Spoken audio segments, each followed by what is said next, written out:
All right. Hello, chat. How's it going? Hopefully well. I just found out, like, 10 minutes ago that apparently my mic has been way too hot for who knows how long. And I mean, like, way too hot. I don't know how it got turned up that loud. I didn't turn it up that loud. That's for sure.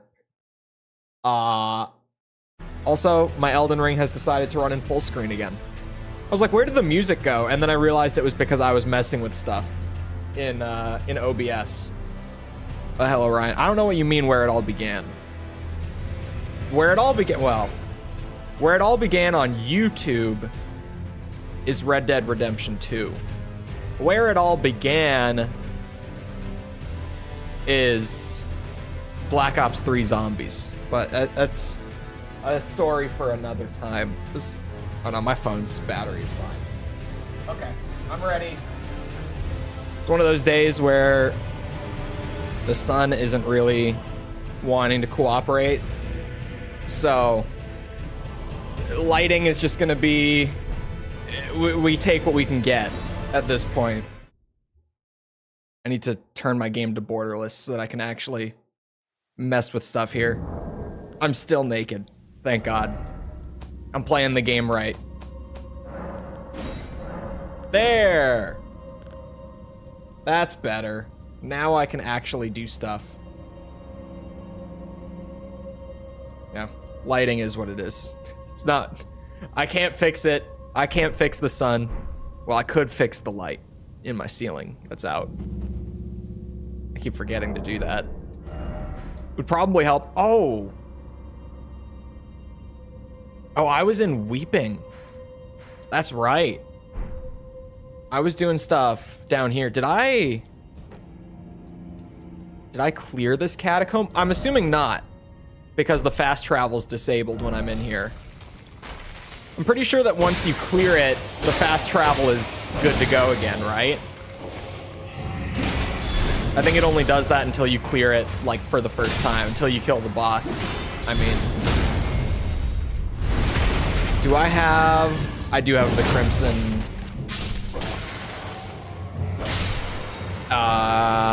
the Crimson... Assassin's Crimson Dagger. I know the game. I know what I'm doing. For a second, I was very confused. Okay, so I have not done the boss.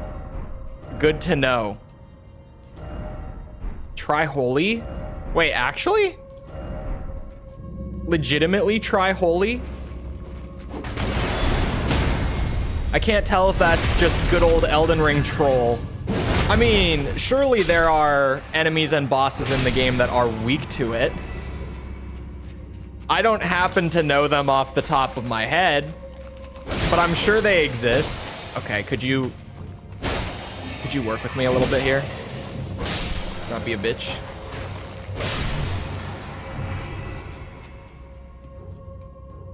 I'm assuming I've got to get to that thing to open the boss door. Ooh. Hello. Rune eyes. This sword feels a little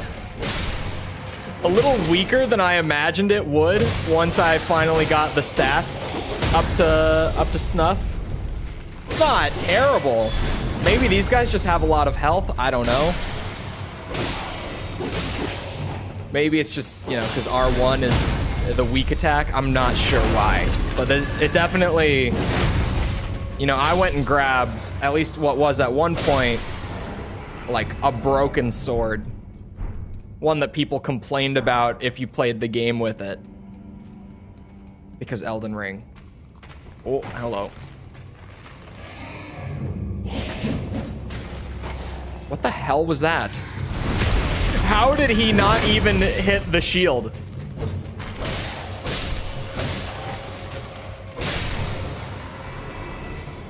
Okay. Okay. Game being weird, but we carry on. To be fair, I am level 34 and I don't have clothes. So I don't know if the game is the weird one. Where exactly am I going here? I suddenly have a a suspicion of where I might have died. Oh God. Knowing myself, it was 100%. Whoa. Where did you come from? Please don't do that. Please, no. Oh, I gotta, shit. Need to tab out for a second. Okay.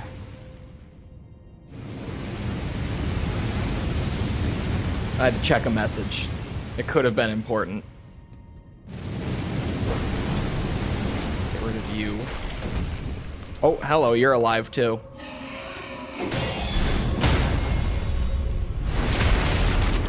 The stagger and the riposte are very strong.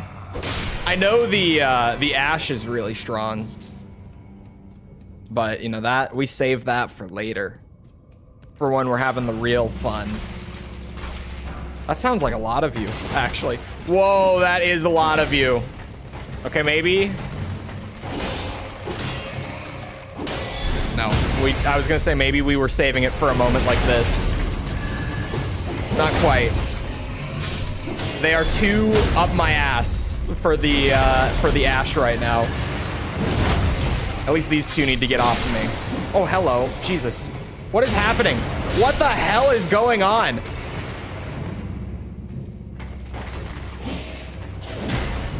Oops. I remember how to play the game, but I completely forgot that parry would overwrite the Sword of Night and Flame Ash. That one's on me. Whoa. Slow down. Oh, that actually worked out beautifully.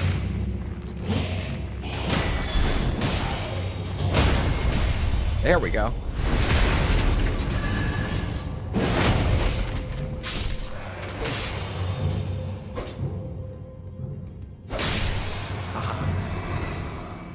Okay, where?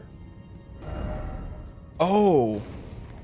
Do I ride this up? I think I ride this up, actually. For a second, I was really like, I don't know where I'm going, but... Ow. Thank you, Note, for being placed in the sky. That helped me figure that out a lot sooner than I otherwise would have. I'll take free runes. I never say no to free runes. Skeleton house. GPU looks a lot more powerful. I think I'll have to pick it up. I did see the PS5 Pro leaks. They're really weird. And a lot of people are just sharing them around without the added context of the GPU. Like the numbers that came out in the leak was what? They said it was like 47% more powerful than the PS5s. But the guy who leaked that info also made a point to say the infrastructure that the GPU is built off of is completely new. So the comparison is most likely not accurate.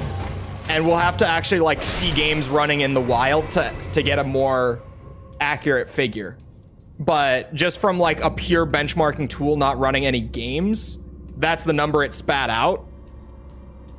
But we have no idea what it's actually going to look like running games. We also know that the GPU has a bottleneck because of the new CPU in the PS5 Pro. I also didn't see many people talking about that. So the GPU is almost never going to be running at its full power in the PS5 Pro because the CPU isn't strong enough to keep up with it. That is in the new one. But hello, Oniket.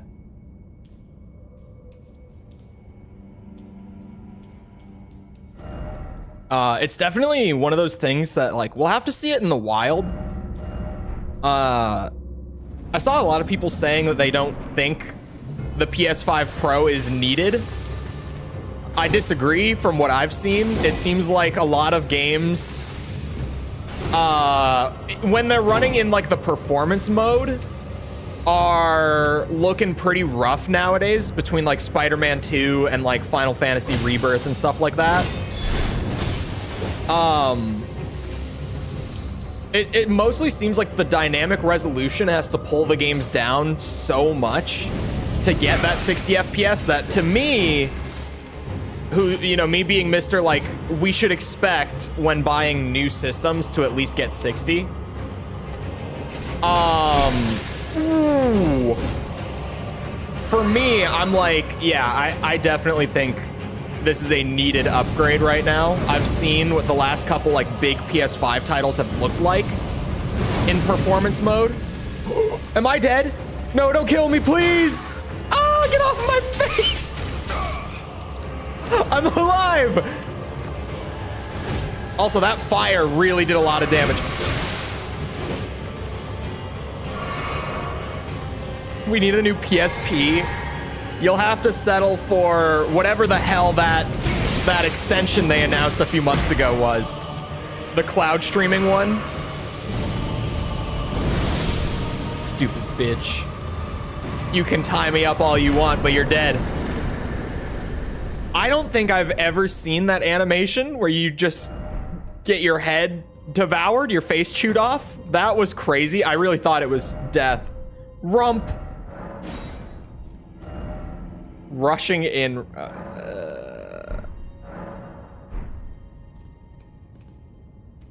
As long as your connection is good. I think cloud streaming games is just not a good venture in the first place, because it is like, yeah, if your connection's good enough, you can do it. But currently, like, the average person's internet isn't strong enough to smoothly stream games. Like, it takes so much bandwidth to actually do that right now. And a lot of people just don't have that bandwidth, because most people have no reason to pay for that much internet. In my work office, far from home, and it looked and ran near perfect. Does your work actually have good Wi-Fi? I don't think I ever worked at a place that had good internet, to be honest. Not even the dev studio I was at. The internet there was like painful. Anytime we were actually uploading stuff to the depot, oh my god, it took so long. But that's a whole thing to get into. It's giant publisher whom I still can't name for a long time because contracts. Just didn't have it in the budget to give us, you know, the internet to actually put updates into the depot in an efficient manner.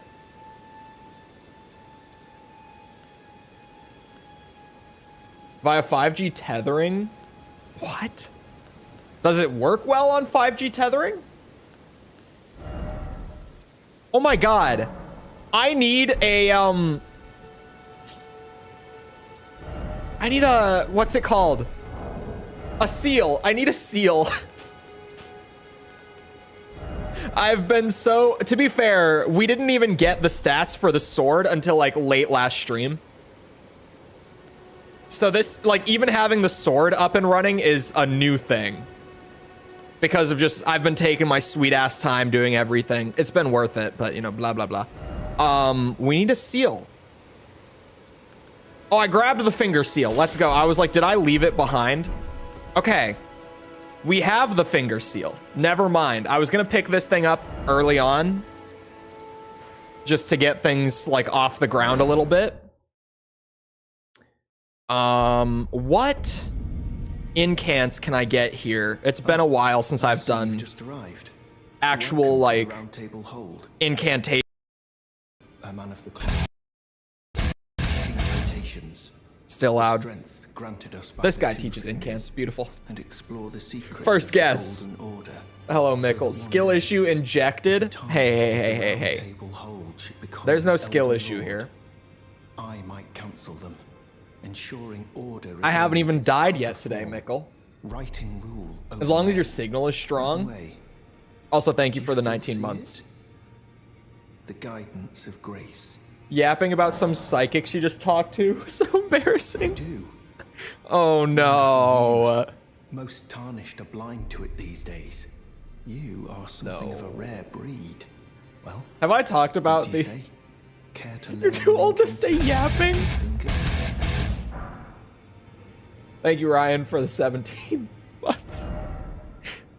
Oh god. Let me guess, right?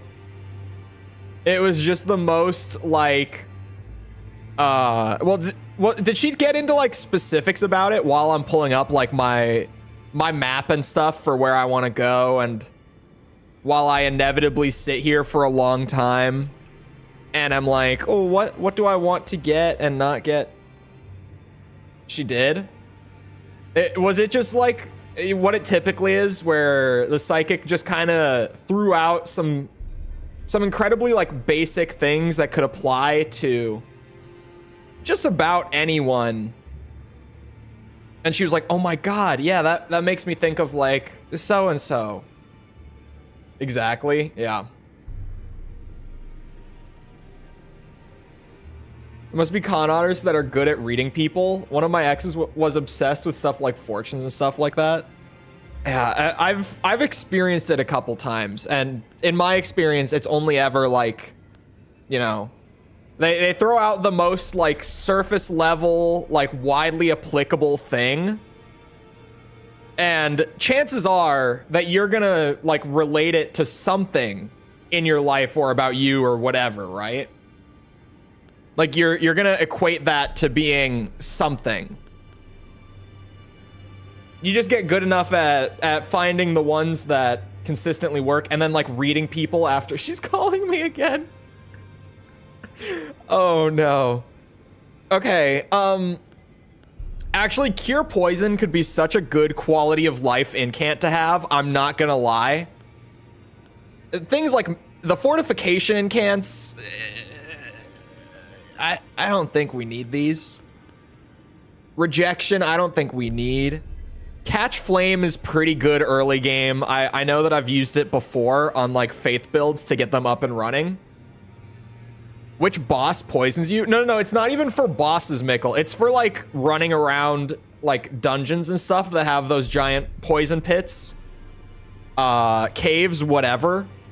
Like just quality of life. These ones, I'm like, I don't need those, but just literally curing poison with an incant until I get better stuff might be fun. It might just be a good quality of life thing to not have to deal with poison. Azure Comet, isn't that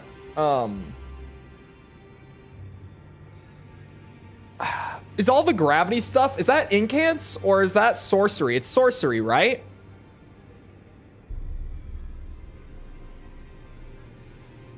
Flame Cleanse Me. Oh, where do you get... I used Flame Cleanse Me before.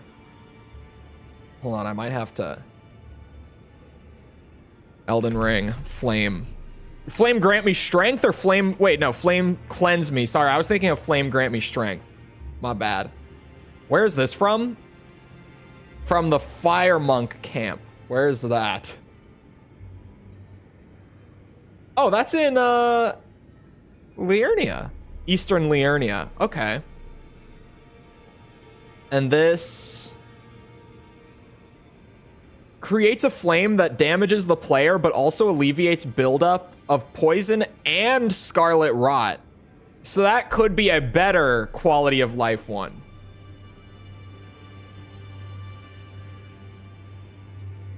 Is fire and physical? Yeah, I don't know if we're going actual holy. So Flame Grant Me Strength. I kind of had a moment where I was like, oh, that sounds good. But I don't think that that's exactly what I'm going for. Is heal necessary? I don't think so. I might just grab Catch Flame and just run Catch Flame for now. To be honest, I could, maybe the Fireball could be fun too. One of the best in the entire game. Yeah, I've historically picked this up like right off the bat just for early game, and then if I want to get rid of it later, I could grab these two. The goal... oh, no. Okay, chat. I already bought that, but that's 600 runes. That's nothing, right? Here's the question. Do we stick to the theme? And do we just stick like pure holy stuff, like Golden Order sort of stuff? Or do we just use like Catch Flame and Fireball early game, just, you know, for the hell of it? Why not? I'm already using incants sort of thing. That's really the question. Because heal and like urgent heal are like proper, you know, holy incants sort of thing. Are shit? Yeah, I know. But that's the theme, Mickle. That's the theme. And also I'm pulling like the wildest bet where I'm really saying to myself, I'm just like, I guarantee you, holy damage in the DLC gonna be good. It's not gonna be shit this time. Hopefully, maybe. Flame and lightning away. I think I'll just pick up like a variety of things. We can just mess around with stuff. May the golden order shine through. I'll just pick up a bunch of stuff and mess around. Long term, I'm definitely gonna be like specifically just doing like golden order stuff.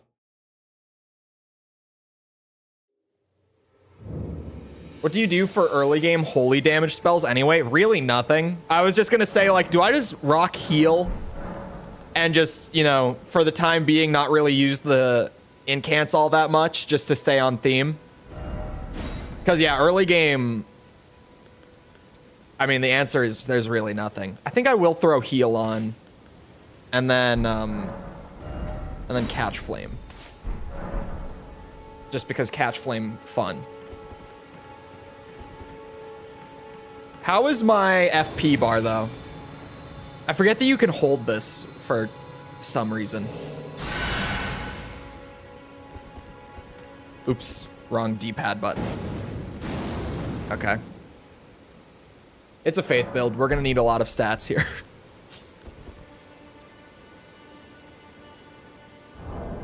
I remember... like, the one thing that I kind of knew that I would want... oh my god, Mount Gelmir? I was gonna say, the one incant that I knew I was gonna want was Golden Vow. Oh boy. It's just like a basic... what's it? Like, buff incant?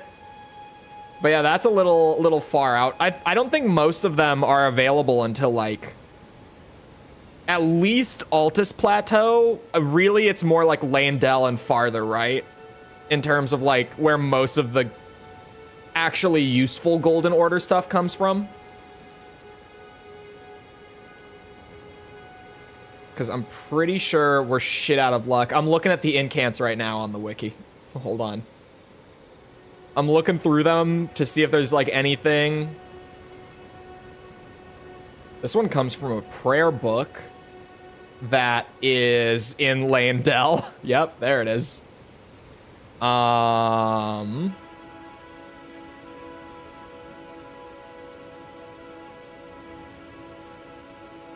Where is this? Oh my god, in Deeproot Depths? God damn. I've never gotten over how much Deeproot Depths sounds like a Fortnite drop location. Never gotten over it.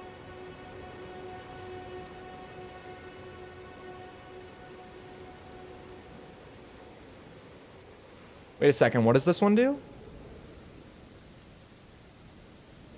There's one that can be purchased from D that it might be fun. It looks like, I read the description and it sounds kind of fun. Hold on.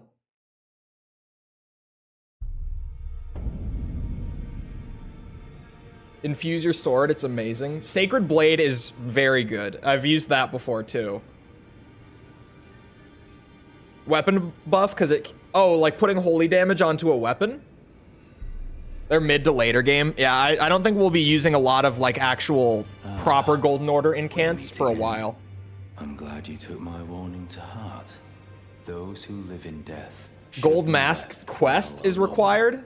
All the more should you spy a mariner among their number. Well, well, another fool who. Have you listened to Avenged Sevenfold and Bullet for My Valentine? Avenged Sevenfold is like my third favorite band. How would you like to earn like ever. of beasts? Bullet for My Valentine I'm not huge on, but I have a couple of their songs at least. Hold on. Then I'll introduce you to Garank, the beast clergyman. I have a matter of my own to attend to, and the beast himself wishes for someone to take my place. What say you? Yeah, I've got like Your Betrayal and Tears Don't Fall, that sort of stuff. They're popular stuff. They're mainstream stuff. I've never gotten super into them. Very well. Show me your map. Am I playing Rise of the Ronin or Dragon's Dogma 2? Dragon's Dogma I'm gonna play someday, but I want to play the first game beforehand. Rise of the Ronin looks like a skip from me. I've been looking at like previews and stuff because I was kind of curious. And it definitely, I think I'm gonna skip for the time being at least. The map indicates where the gateway is hidden. It will maybe pick it up on sale down the line. What is it? Still milling about? Yes. The map indicates where the gateway is hidden. Okay. It will lead you to Garank, the beast clergyman. Yeah. Fine. We can do that. Dragon's Dogma 2 seems solid. I've seen. Didn't reviews start coming out this morning? I didn't really look at them. I saw a couple things on Twitter about it. But I think reviews for Dragon's Dogma 2. Wow, 87. 87's pretty damn good. Rise of the Ronin previews are out, but are full reviews out yet?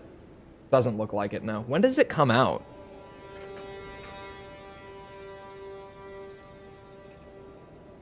On the 22nd? Oh, in 2 days? Where are the reviews? How tight is the embargo on this? Yeah, there's... The reviews aren't out. I guess they just have a really tight embargo window.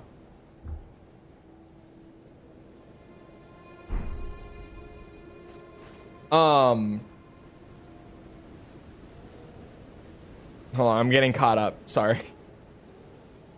Gotta say hello to definitely not Malekith. Yeah. Have I listened to Escape the Fate? I think so. Hold on. That sounds familiar.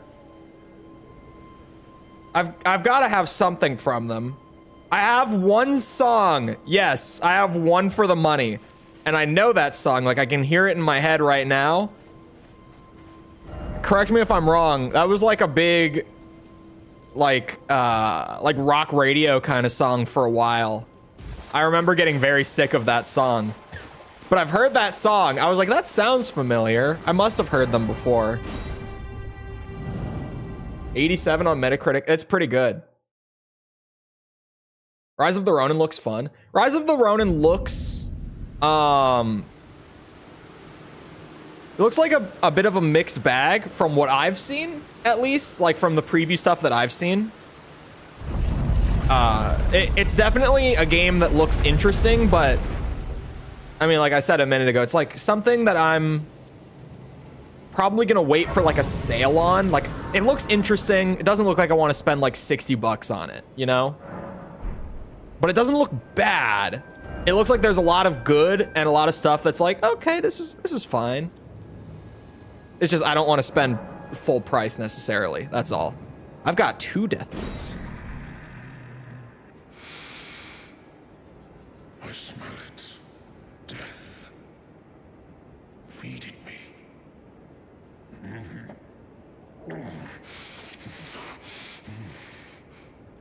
You really like that. Punished.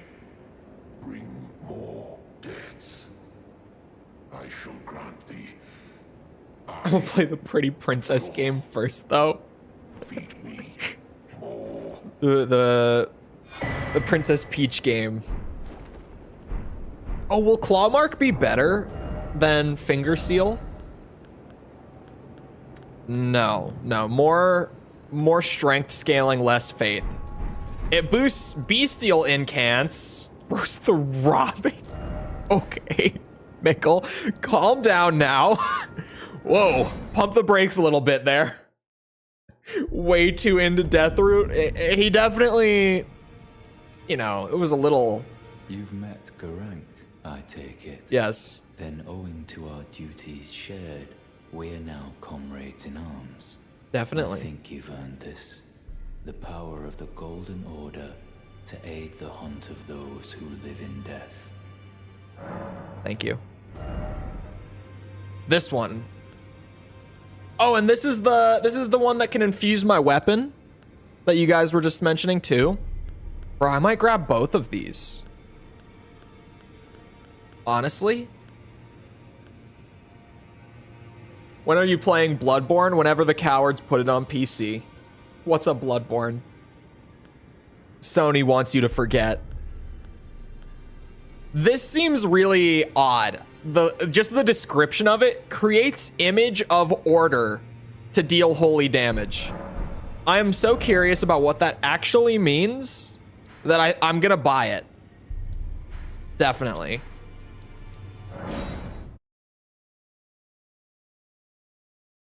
Oh, you can't infuse Sword of Night and Flame? Damn. I can use that other one though. You T-pose on them so hard they fucking die. Yeah, I want it. I definitely want it. Doesn't care if you remember because they've already forgotten. Someday. Someday it will happen, man.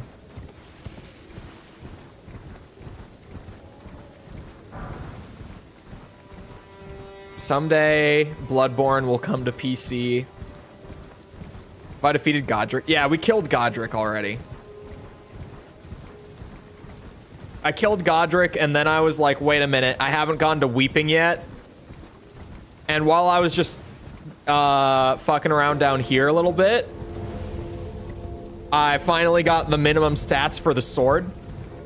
So now, like, the progression has actually opened up. That was the big hurdle to get over in the beginning, was getting 24 intelligence and 24 faith so that we could use this sword. But now we're in the flow of things a little bit, where we can start to mess around with the fun stuff more.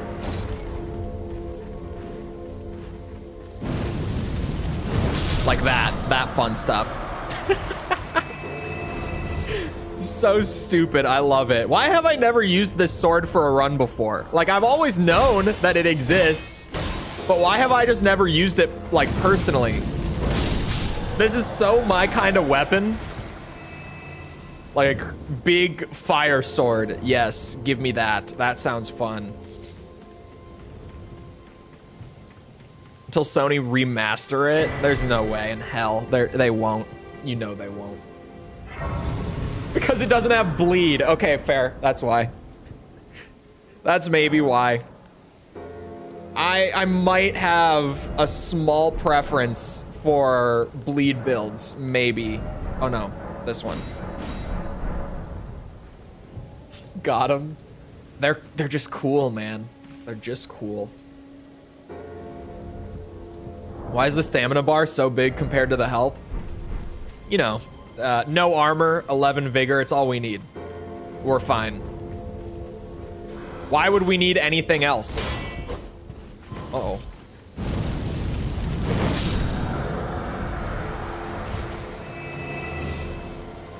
Seems like a niche thing to spec into. I don't think I'm gonna spec intelligence like anymore throughout the game unless I need to for incants for any reason. There's a cave there. I can just see it on the map. Why do I hear? Ah! That's why. Ah!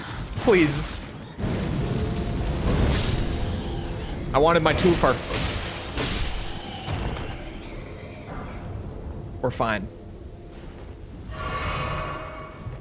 Throbs for bleed. It's just cool. It's just fun. I was gonna go and look at the map I was like, okay, where's some fun stuff? There's a death bird. Chat, we have to, right? There's a death bird. We have to. You know we have to. It's like first thing that I click on, I saw a little boss icon and it's like, boom, death bird. This will go well. This will go well.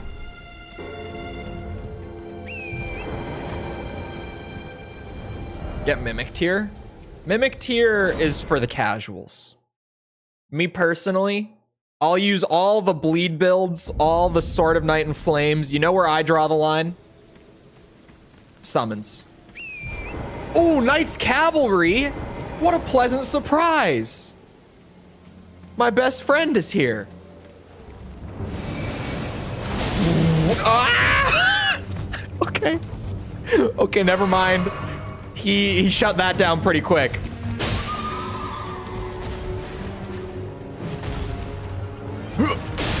Ow.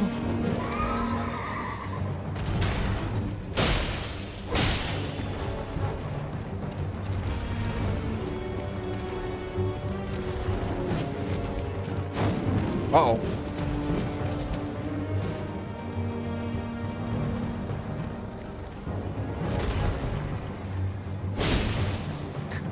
I hit your horse.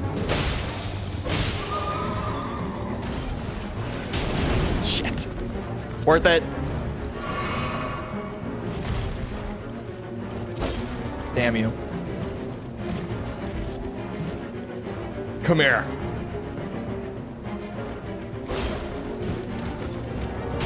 I've never seen someone so afraid of Jared Leto.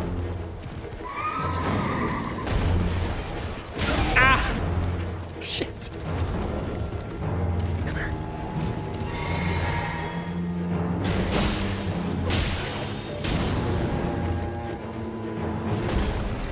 Actually, that's not true. Marvel fans are probably more afraid of him at this point. Ow! God damn it.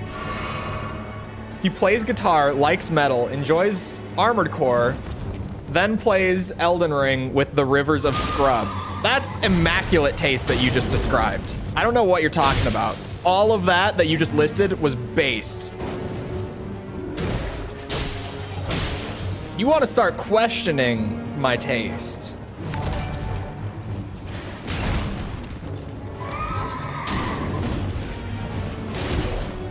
You want to start questioning my taste.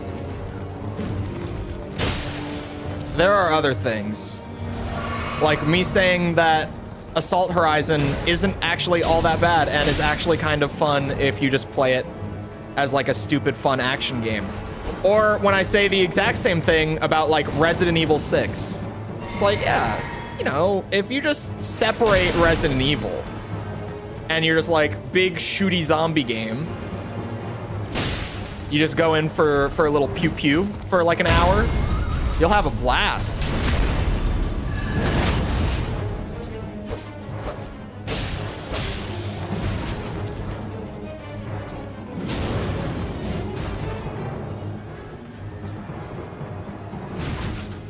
Whoosh. Well, what is that shit? Oh, a new horse, of course. Okay. What a bitch. What an actual bitch.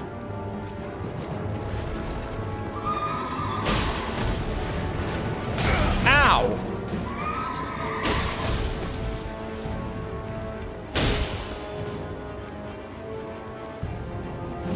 Ooh. I got this. You know how I got this? I brought my...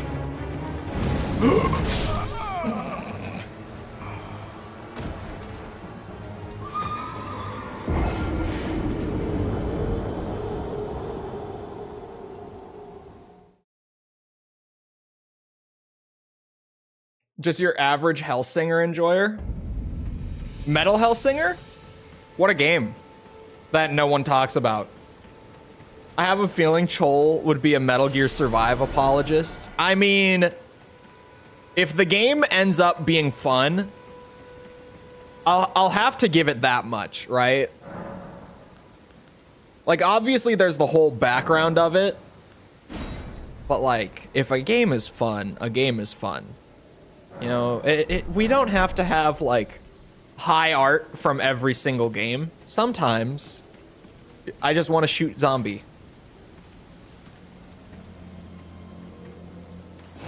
Check this out. This is how I got my maidens. That did like no damage, by the way. It did almost nothing, actually. I hit the full beam and I got fucking nothing.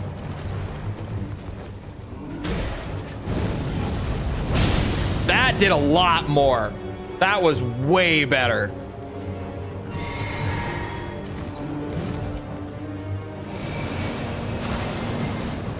Range problem, seemingly. Shit. We'll follow it to the depths of hell. I don't know what you're talking about. Ow, fuck me.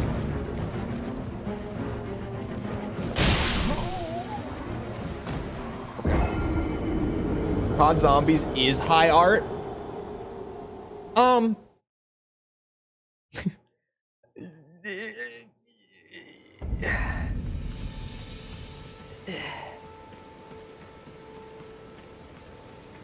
Where'd you come from, Audric? COD Zombies getting mentioned in my chat is not a common thing. Where did you come from? How did you find this channel? I'm the one who brings up COD Zombies. How did you get here? Has no holy damage? Hey, the fire is holy damage. Fire is... It's not holy. Fuck, never mind. It's faith damage. But hey, we have this. You see this? If that's not holy, I don't know what is. Holier than your mom.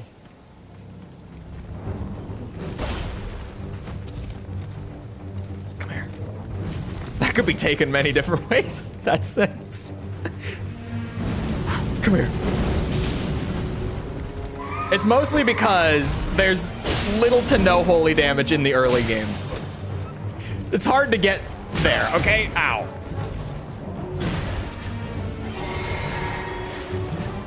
You're not British. Oh God. AC. Which AC? God. Ah! The forbidden question. Which AC? Interesting though. For a second I was like, does he know? Does he know?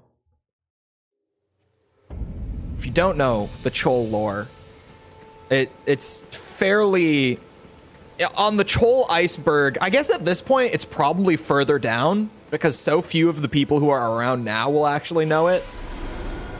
If you've been around for like a decent amount of time, you probably know it. But like I got my start with streaming and YouTube and stuff as a zombies creator back. I started around the time that Chronicles came out. I started a little before Chronicles came out. I started just after the release of Infinite Warfare. Did I? I don't even. My brain.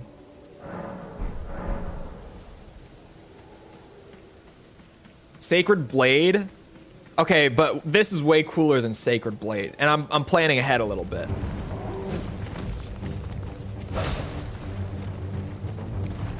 All of the holy stuff is gonna come in like Lanedale, it seems, is where all of the actual holy stuff is gonna be.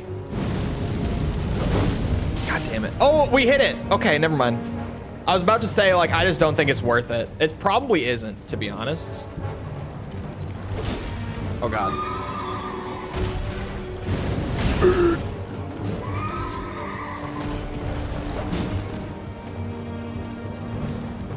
The artistic value of COD Zombies is an interesting discussion.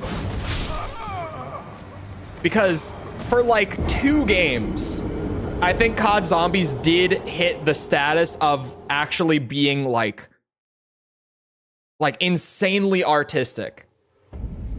Like just actually like super, super deep. And those games were like Black Ops 3 and Black Ops 4. Nothing before then. Nothing. Actually, okay, there were a couple maps in Black Ops 2. Like, Mob of the Dead was the first kind of like, oh, hold on. So a little bit of Black Ops 2, but not as like a whole product until like BO3. No, I would say nothing before Mob of the Dead and nothing since Tog der Toten. In terms of being like super artsy fartsy. BO1 Peak, the only one I ever played. BO1 is my second favorite, personally. Still. BO1 is just great.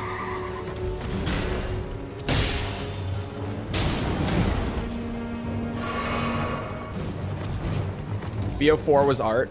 BO4 shitter detected, opinion rejected. Mickle, oh, that, never mind. I was gonna say you were around for the BO4 days, but you weren't. I don't mean in the community. I mean like my channel. I forget that you came in with Cold War, right? I think so. Correct me if I'm wrong.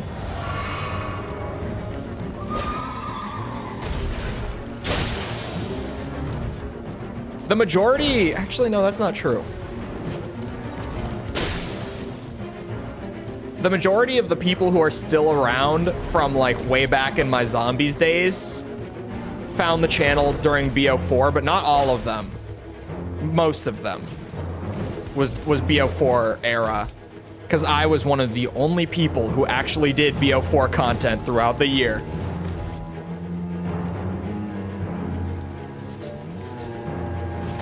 Ow, fuck. Get away from me. Oh God, I'm dead.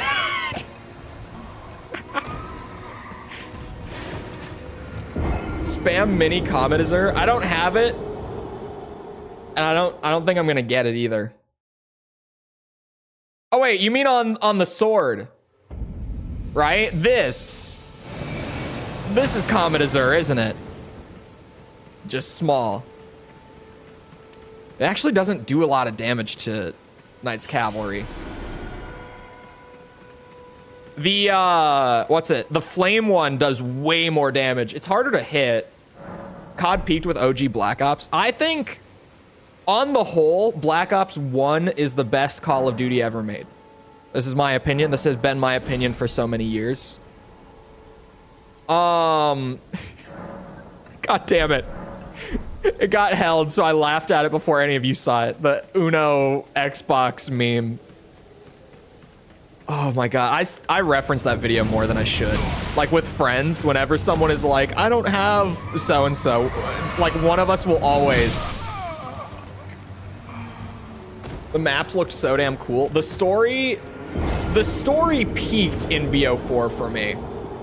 I think BO4 is the zombie storyline at its highest point.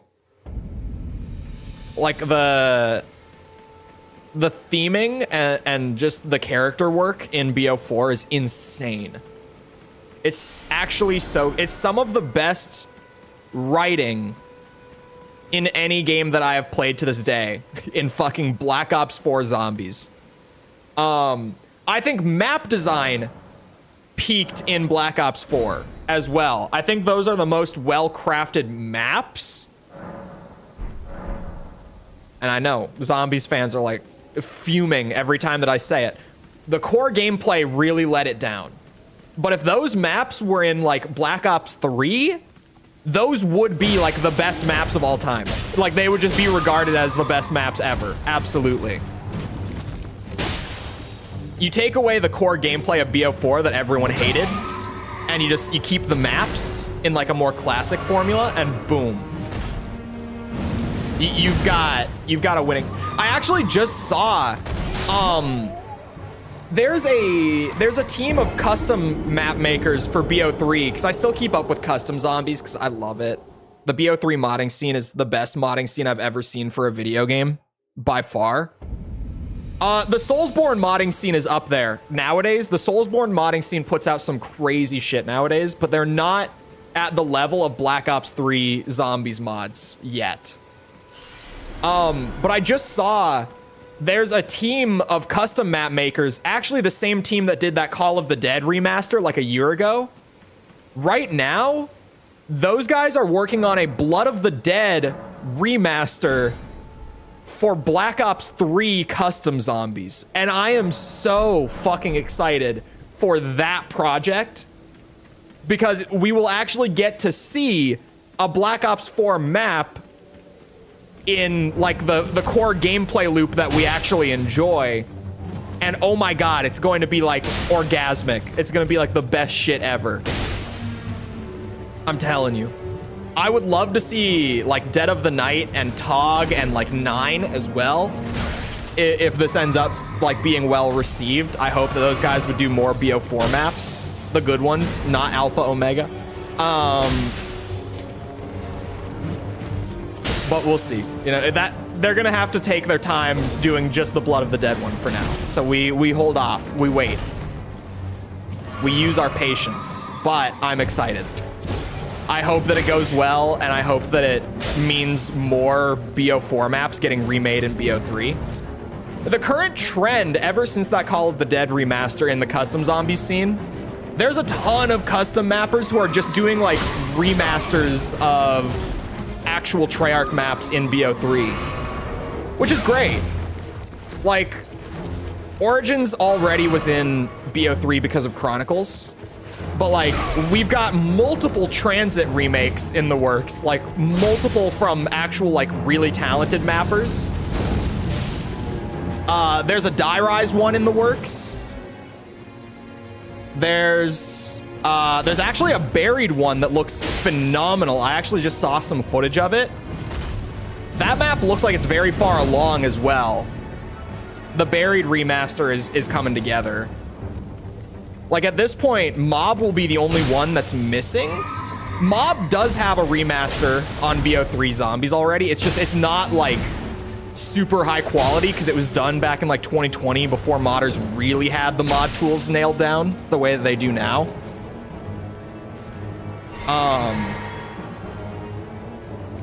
So we'll see. But at this point, like almost all of the BO2 maps are going to be playable in BO3. Like in just pure like remaster form, like no gameplay change or anything.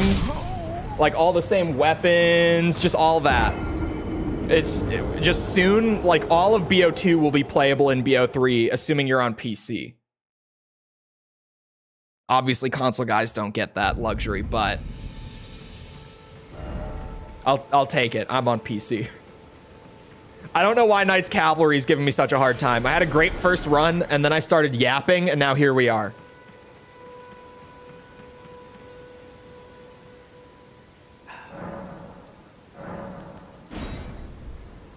Yeah, I'm super excited to see that Blood of the Dead remaster. Because if you've seen the Call of the Dead one that team did, it's like just immaculate. It is just a 1-to-1 remaster of Call of the Dead in BO3. That's it. Like, it looks amazing, plays the exact same way. It's just, it's phenomenal. So knowing that those guys are gonna start tackling stuff like BO4 maps, dude, oh my God. That modding scene is just fantastic. It's just, I can't express enough. If you're not familiar with like Black Ops 3 Zombies mods, dude, you have never seen such a passionate and talented modding community in your life. You genuinely, if you haven't seen it, it's insane the sort of stuff that they put out.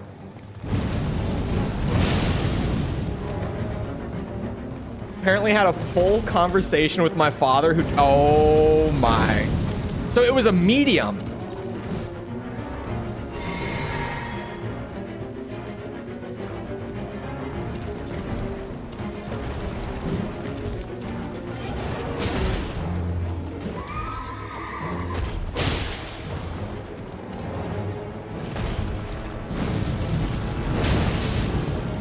See, if my sister had something like that, she wouldn't call me about it. My sister knows that I will just, I will not buy it at all. I'll just like shut it down. If she's ever on some bullshit like this, she doesn't call me. She calls someone else in the family. Because someone else will actually humor it. I will just be like, what are you saying to me right now?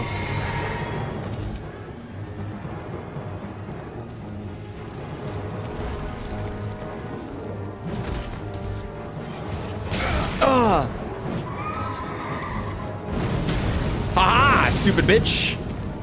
Get caught in the fire. Uh-oh.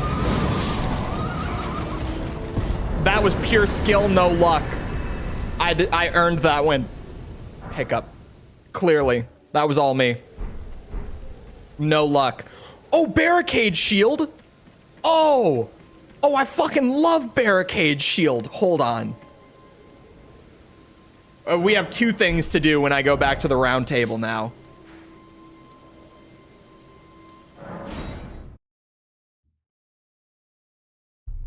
Ah, the joy of discovery. We're really Elden Ring gaming once again. Where I'm just going around and doing random stuff and then finding the stuff that I like. Your new face. It means that this playthrough is going to take way longer, and some people are like, oh my god, why does he play like this? Loud your arms. But it's so worth it. It's so worth it. When a random drop like that comes along, and I'm just like, please, I love barricade shield. Give me that. Give me that good shit. I know that I'm supposed to be the parry god, but barricade shield is just so fun. He always plays like this, because it's the better way to play. Hello. You've been busy weeding Deathroot. You can deny it all you want, but you know it's true. You, as your brother in arms. So what can I do for you?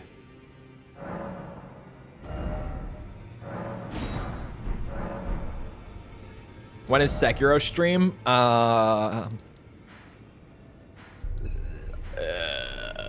Someday, probably. That's a good answer.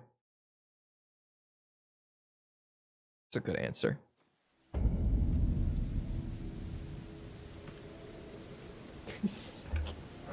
Someday. For now, we have Elden Ring. We have a character to play, so that when the DLC comes around, we are ready to go in.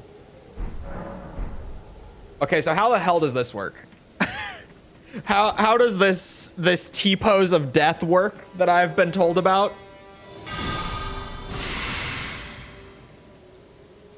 What? Hold on, let me...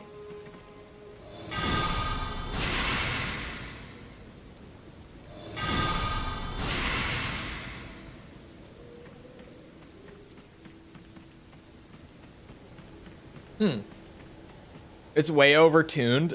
I want to wait for the full thing to be out. I could play the demo, but like I feel like that's the sort of thing that I just want to save it until I can like fully go in, you know? But hello, Charles. Appreciate it. Assert dominance. I have to try this on like an actual enemy, because I think I understand what's happening here. It seems kind of goofy, but it fits the theme. Like it's a Golden Order incant. As is, you'd get lit up. I don't feel like I would.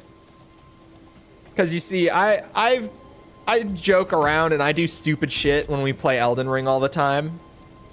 And I don't really pay attention for the majority of it, because I'm kind of just big chillin'. But like, my Souls fundamentals are pretty good. They're not like speedrunner 1,000 hours in the game good. But like, my fundamental, you know, I can dodge roll when I want to. Don't look right now. Oh my god. Big words. I do genuinely do a lot better in the older games, like when we were streaming Demon Souls before my RPCS 3 broke, which I have fixed recently, by the way. So we could someday go back and do the classic again. Although, reports are there's a PC port coming down the line for the remaster, so maybe I'll wait. I'm dead.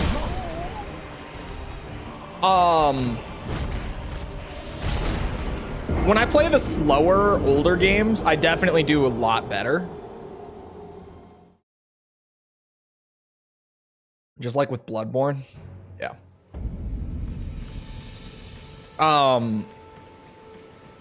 the report said that they're going to be announcing it before the end of the year. The Demon Souls PC port, I mean. And as much as I want to say that I don't believe that, what I should add in is that this is the same report that leaked the Ghost of Tsushima release date for PC before the announcement. That same leak in the same report said that the Demon Souls PC port would be getting announced by the end of the year. So because he was literally on the dot with the Ghost of Tsushima thing, I'm inclined to think that he's probably got good info. Because, like, he actually did have it to the day with the Ghost of Tsushima part. So I'm kind of like, I mean, he must have heard from a pretty good source. Second best Souls game. Demon Souls is my second favorite Souls game, personally. So, like, I would, like, it's a day one buy for me when it comes to PC. Just, they have to put it on PC. What do I think about the PS5 Pro? I think that what we got in that leak, because even the leaker said, like, in the report, that none of that info really means much of anything until we can actually, like, see the thing out in the wild and see how it runs games on a broader level instead of just, like, hypothetical benchmarking. So I don't really think much of anything right now. I saw the report. Okay, I do have one thought. I don't know why they didn't upgrade the CPU more, because there's a very strong CPU bottleneck in the PS5 Pro. Even with, like, theoretical benchmarking, a bottleneck is not something that's like, oh, well, we just have to see it in the wild. Like, no, a bottleneck is a bottleneck. When it comes to, like, the GPU comparison with, like, the different infrastructures and stuff, it's a little harder to tell until we actually see games being played on the system. But with a bottleneck, it's just like, why did they do this? Why, huh? If you're gonna put so much investment into upgrading the GPU, why would you? You mean architecture? Sorry, I do mean architecture, not infrastructure. Thank you. Architecture. Yes, that is what I meant. Infrastructure. Good wording, Cole.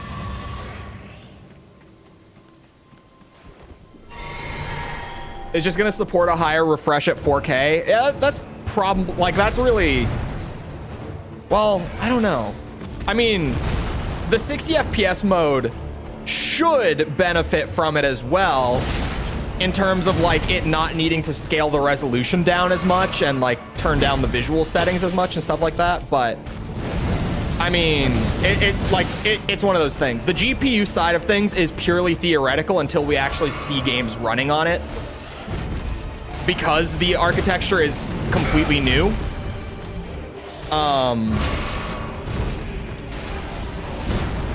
It's a completely new type of architecture from AMD for the GPU.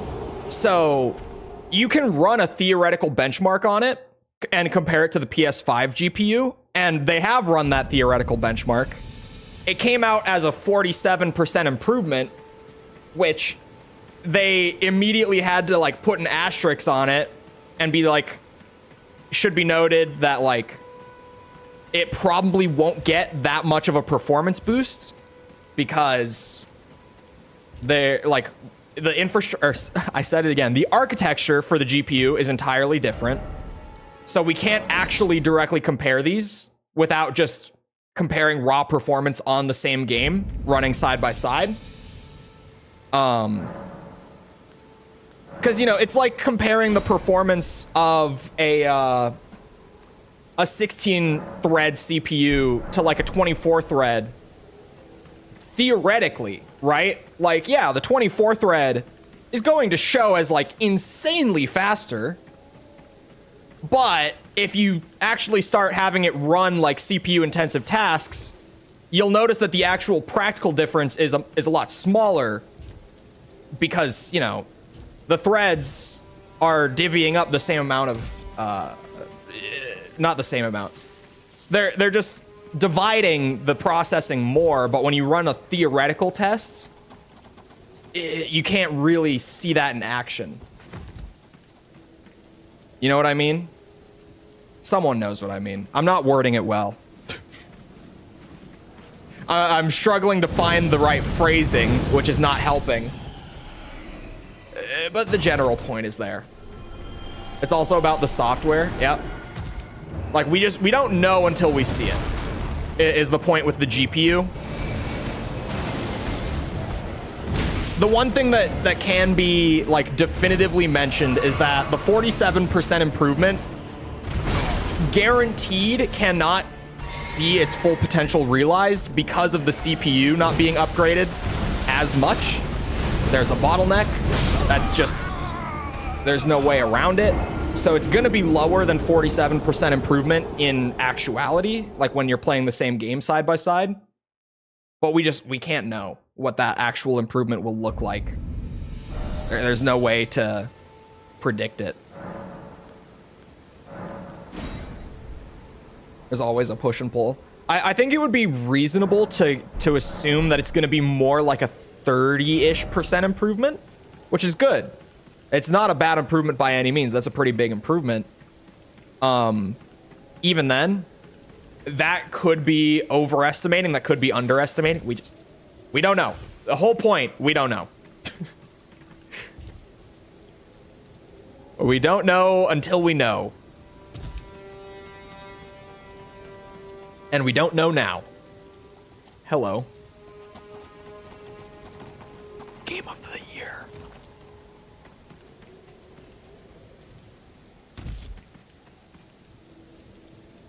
I feel like I need to clarify my joke every time when I say like game of the year, game of the decade, century, whatever. It's a joke. If you go back in time, which thankfully can actually be done, thanks to YouTube VODs being archived, I was rooting for this game at the 2022 Game Awards. I was saying that this game deserved Game of the Year. I am joking when I see funny bugs. That it is for haha, comedic effect. It's probably not worth taking the hit for.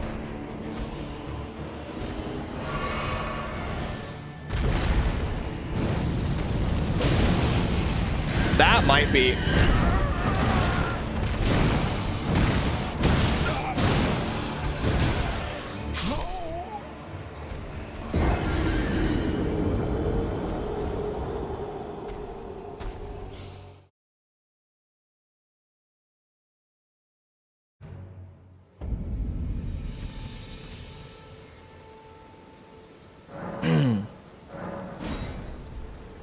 I would give it game of the decade. I don't know what I would give game of the decade. I don't think it might be Elden Ring. I don't know. What?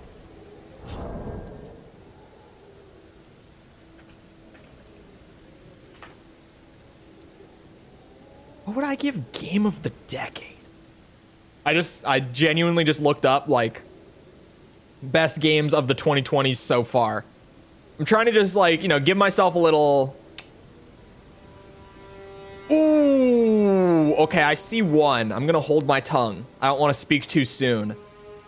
It definitely, I would choose that game over Elden Ring, the one I just saw for sure. Not in terms of like personal preference, but in terms of like being a well-made, lovingly crafted experience, I would give it to that over Elden Ring.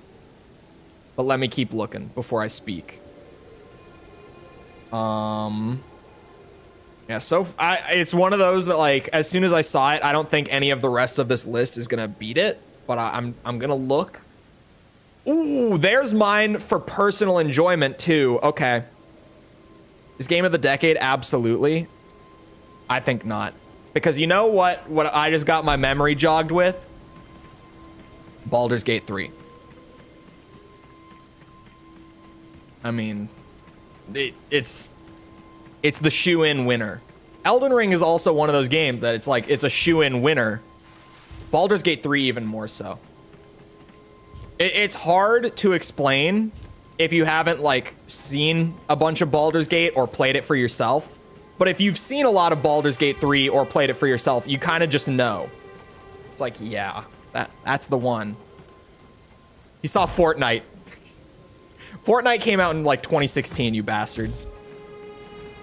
My personal enjoyment one was also on the list. Doom Eternal is probably just the game that I've purely enjoyed the most of the 2020s so far. Would have to be Doom Eternal. I've talked about it a good bit. I have never played a single first-person shooter that has better gameplay mechanics than Doom Eternal. I think if you're just looking at like the core design of the game, it is genuinely the best shooter that we've ever seen. It is just, it's so, wow.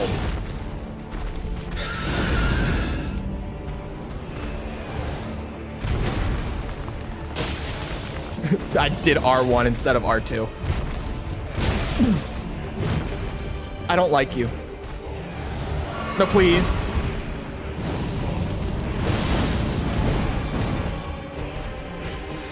Thank God for holy damage, or not holy damage, faith damage on you. I keep misspeaking and saying holy instead of faith. They are not the same, Cole.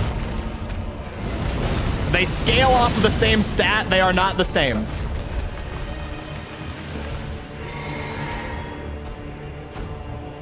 Can only AAA get Game of the Year? No. My 2022 Game of the Year was Vampire Survivors.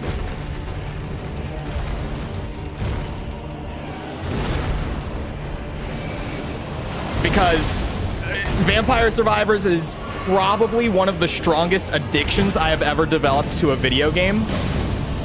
And it's totally one of those games that, like, if you haven't played it yourself, I can't explain it to you. But if you've played it and you've gotten into it, it's like the addiction factor of Vampire Survivors is insane. Replayability is insane. Value for cost, the game is $5 at full price. It goes on sale for like $2.50. It goes half off regularly. Each DLC that they put out, they price at like $2 full price. It's insane. I paid like $2.50 for the game. And then I bought every DLC immediately afterwards. I've spent a total of like $6 on Vampire Survivors, and I've played like 140 hours of it. And every one of those hours was like just pure gaming addiction bliss. I do not regret a second of it.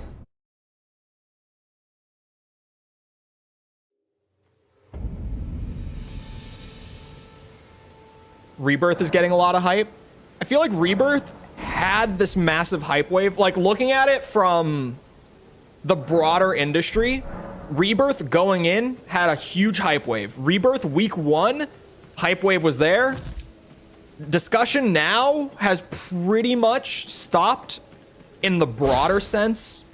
Obviously, people who are still like playing the game and who like engaged with it a lot during that first week, like algorithms are still going to be serving up a lot of that content if you engaged with a lot of it. But in a broader like industry sense, the discussion around Rebirth has pretty much all but died out from what I've seen. I'm pretty ear to the ground on it, right? I keep up a lot. If you ever come in and you're like, did you hear this leak? I'm like, yes. Like, I keep up. In a broader sense, I have not heard much about Rebirth since like the first week of it releasing, which is pretty normal for a single player game. Like, unless you are like an Elden Ring or a Baldur's Gate or something like that. That's typically how that goes. That's not a bad thing by any means. Like, even for a game as like acclaimed as Rebirth and stuff, typically that's just how it goes with single player stuff.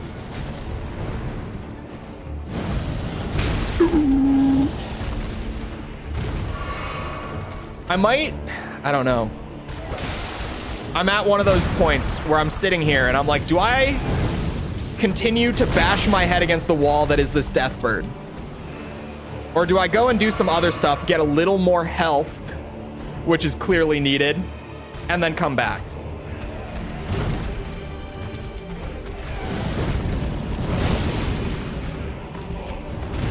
Oh God. Uh-oh.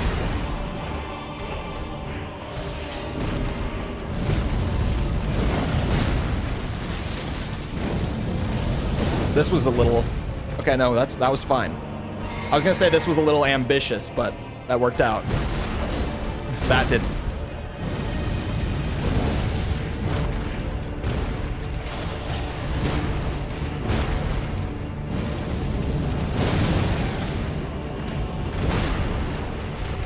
That was the wrong flask. God damn it.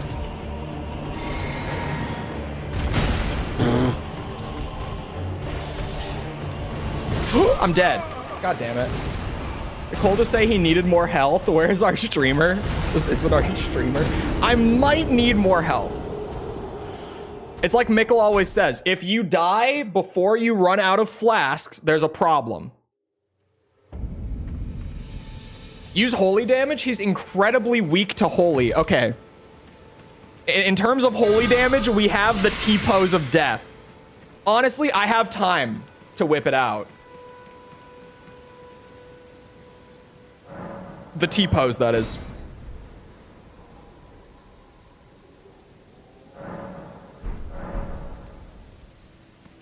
Hello, Jess. We could T-pose him to death, maybe. I could maybe barricade shield on this one, too. That might help a lot.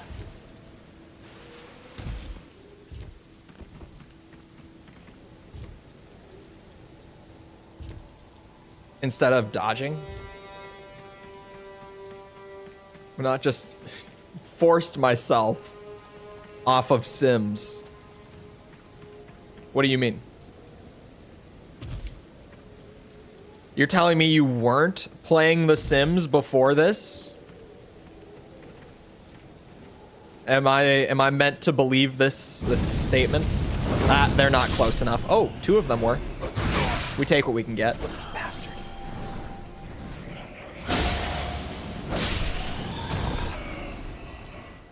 Oh, he arrived. Don't kill me yet.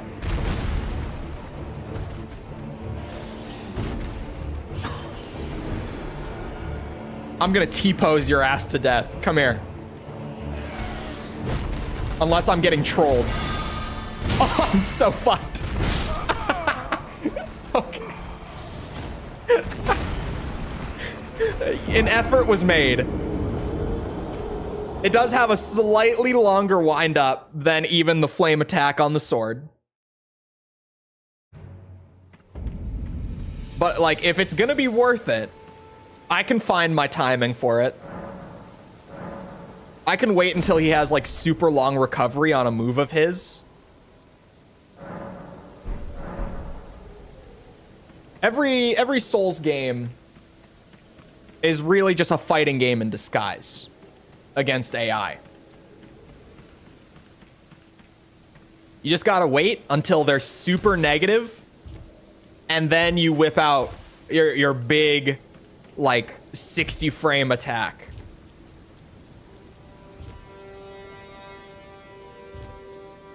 That's what mods are for. You use mods to get your sim laid.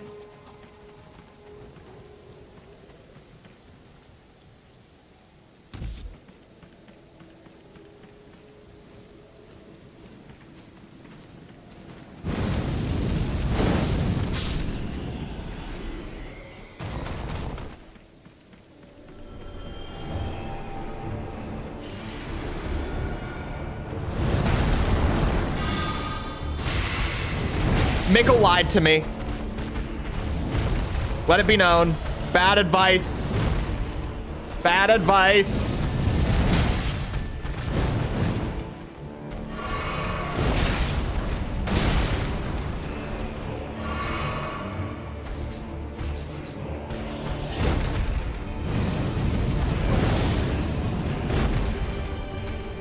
Uh-oh. Forgot the FP component there. I didn't like that very much.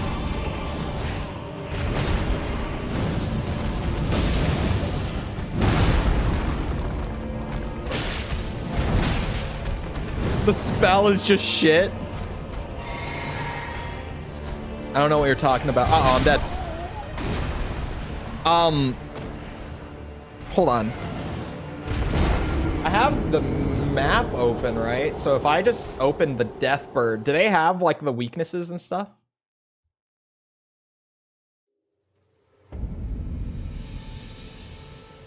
They take 140% holy damage. They do have a 20% resistance to, what's it called? To fire? But the fire still deals like double the damage that the T-pose does.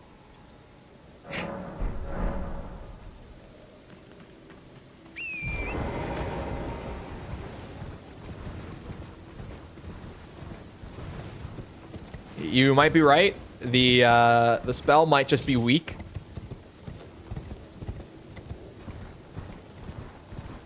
But with what I'm rocking here, that's about what we've got, unfortunately. Bonk stick would insta-kill bird? No, it would not. Insta-kill? Insta-kill.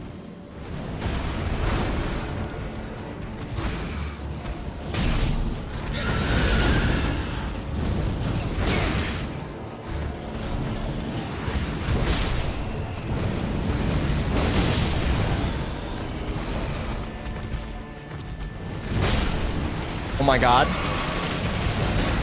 The luck is insane on this one. Come here, bitch. Out in the open.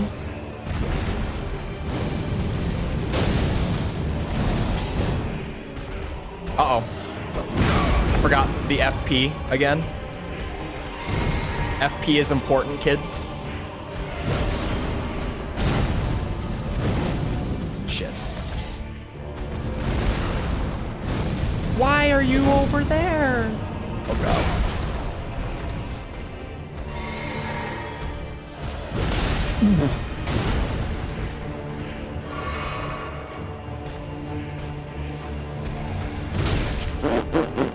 Don't look. I'm lucky. I mean skilled. I'm dead. Okay. The Deathbird, I should have known that I was signing myself up for this. I historically have never gotten along well with Deathbirds. Anyone who's been here for any previous Elden Ring run would know this. We typically don't get along very well. And when is the DLC coming out? In June. But playing for like 3 hours a week, we gotta prepare ahead of time to be ready.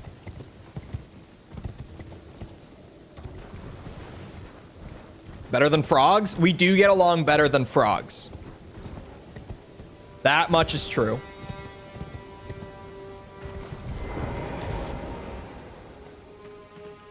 Just ass? I don't think that's the case, personally. I'm gonna wait for these bats to find their way over here again. Let's not deal with the shit show we did last time, eh? Especially when that's all the effort it takes to get rid of them. Super worth it to just get rid of them before it's a problem. Oh, I thought I could poke him in the butt.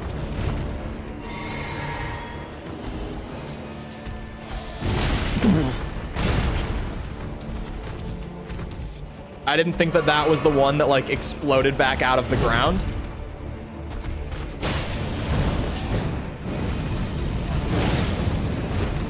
Oh, that's just luck.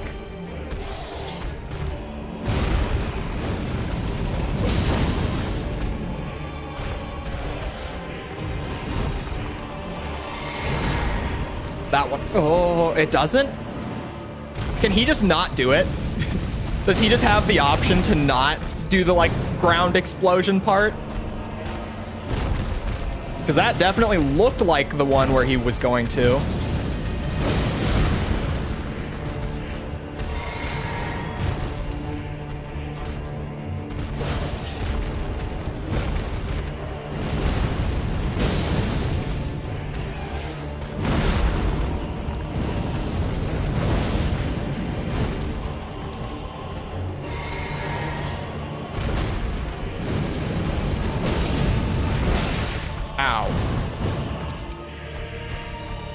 Bitch.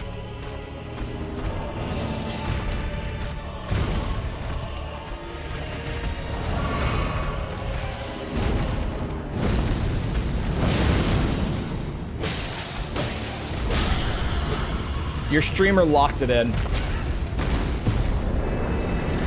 Just, the Deathbird needed to go. It was about time. Skill? I tell you, no one ever believes me. I always say, if I just lock it in, we're fine. It's just that most of the time I sit here yapping the whole way through and only like 20% of my focus is actually on the game. It's a problem. We're not going to address it. We can at least acknowledge it.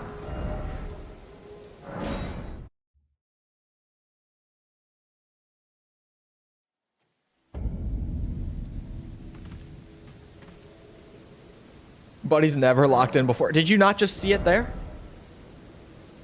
What do you mean? That was it. That was locked in. And for all that, we get one solid point of health. Beautiful improvement. Big success.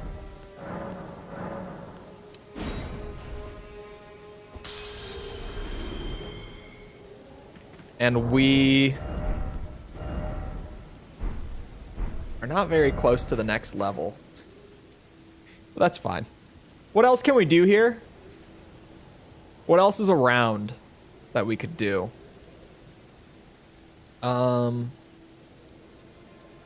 There's actually, I haven't gone up to the church that's in the middle there. I should do that. Once I do that,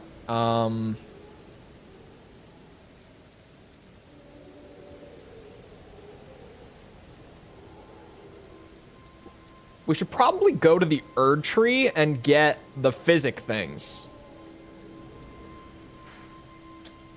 Yeah, that's the plan. I'm gonna go up and grab the thing from the church, and then we're gonna go to the little Erdtree, the minor Erdtree, and we're gonna get the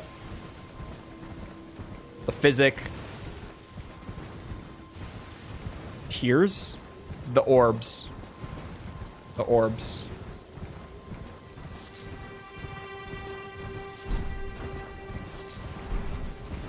Nope. No rats. I don't want it. Nope. Nope. Nope.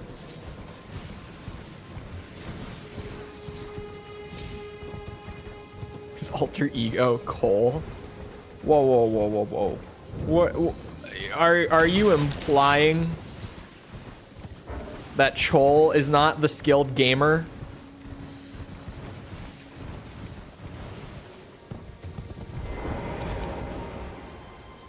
I feel like I do this every time, but well, where the hell is the church? Up here. I know that there's one up here. I did just look at the map. I shouldn't have to look again. I think it's more in the back there. That looks like it on the map, at least. Leave me alone. Don't mind me, fellas. This is it, right? Yep. Don't mind if I do. Hold on. This might be a good place to,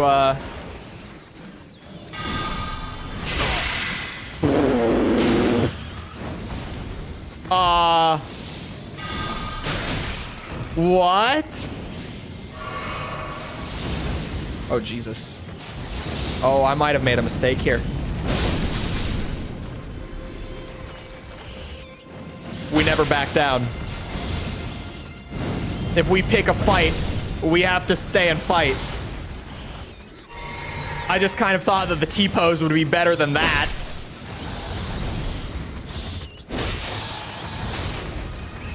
We do it again. 18 damage.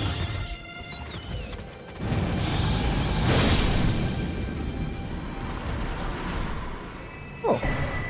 Golden Rune 3. Oh shit, there's still one left. Leave me alone. Oh, there's two. Oh,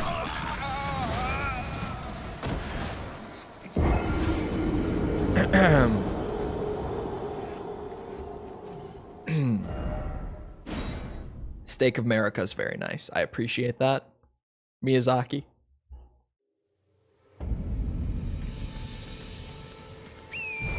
Major skill issue. I thought it was dead. I didn't know it was still running around. And then there was another one that I just had zero clue about as well. Got locked in for the death, the guaranteed death. It was really just an unfortunate sequence of events there, more than anything.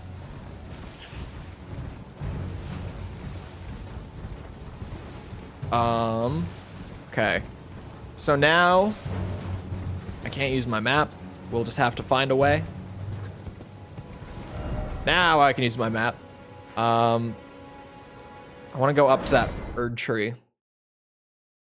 And I want to yoink whatever the hell the boss here is gonna have. I didn't look. Why ruin the joy of discovery anyway? Right? When we get there, we'll figure out what we're working with here. No need to ruin the surprise. This guy is probably pretty weak to fire, right? He's a big tree bitch. But maybe he's weak to the T-pose. 8 damage. Oh yeah, he's big weak to fire.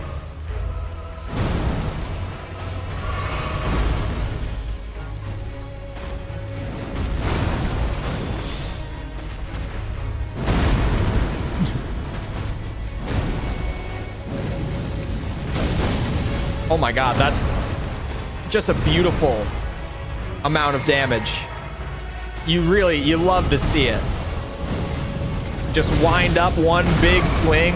Maybe keep your hand on the controller at all times and not adjust your mic arm real quick mid-boss fight.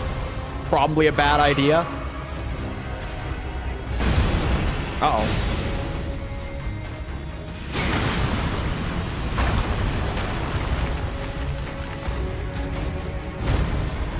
Godskins are weak to T-pose. I can't tell if this is bait at this point. The Elden Ring misinformation is almost as bad as the Metal Gear misinformation.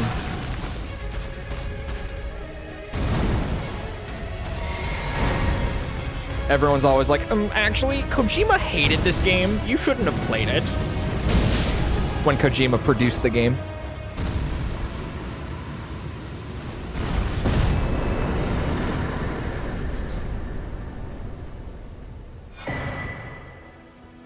I don't know what that one does.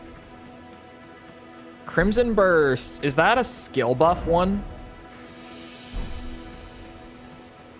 I don't know if those are good. I'll have to go and look at the physic thing.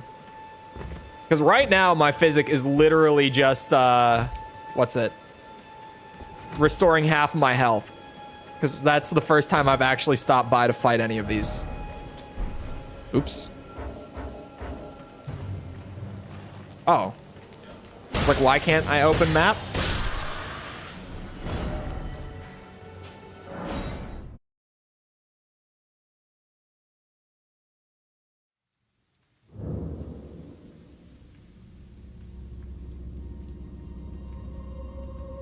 There's more catacombs up in the northeast that I never went and did.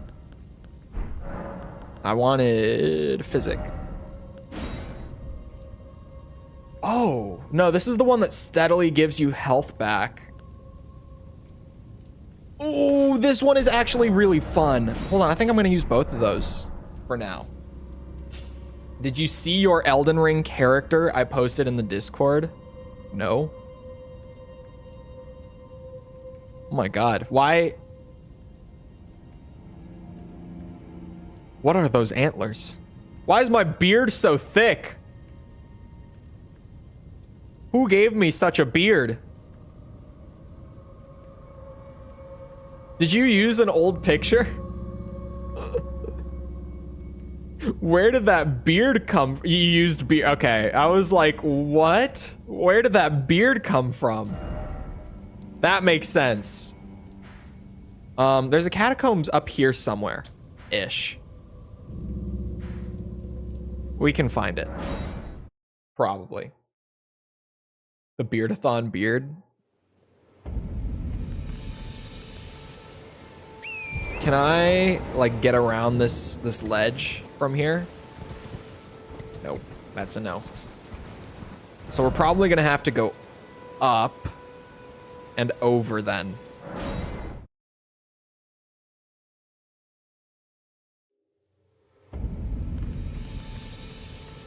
How do you disable Fia's debuff? I don't remember, to be honest. This isn't where I want to be. How do you disable it? I forget. Elden gamers? Someone please. Anyone?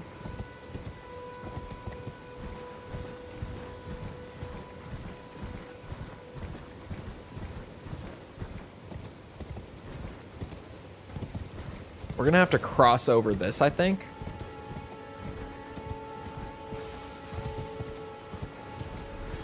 Oh, free runes.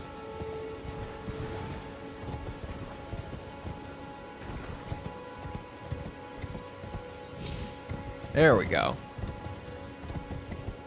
First question, why did you let her hug you?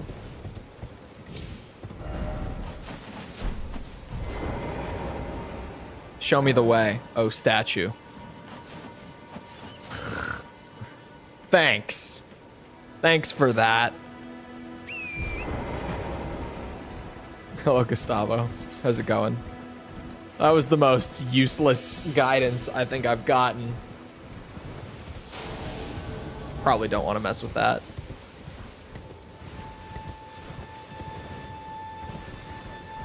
Was it December? Did it go into December? It must have. Yeah, now that you say that, that wasn't even a very long time ago. Like, in actuality, it feels like it was forever ago.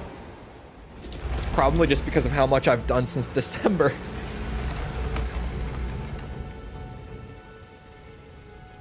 In December, I hadn't even made, like, the Metal Gear Solid 1 video yet. That feels like an eternity ago at this point.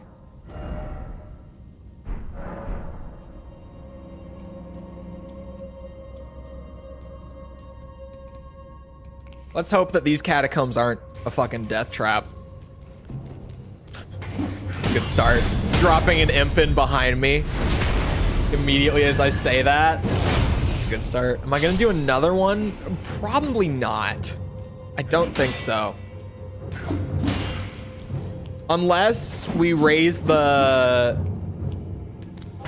like, the prices and stuff drastically, probably not.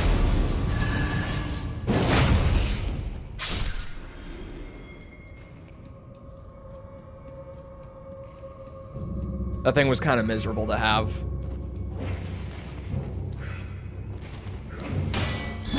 Ow. Blood loss through the shield.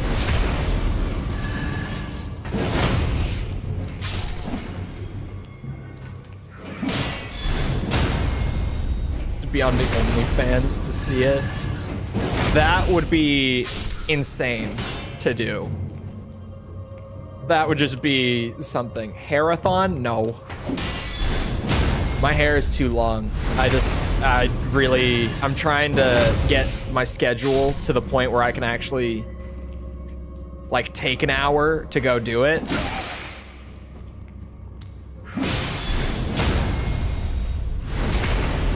The hair needs to get cut right now, badly. Then behold something incredible. There's nothing here. Skeleton house. God damn it. Skeleton house.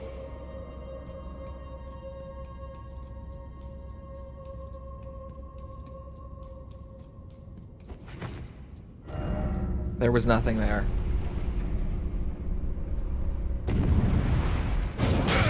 Get me out. Oh, I see. Oh, I see. Jesus.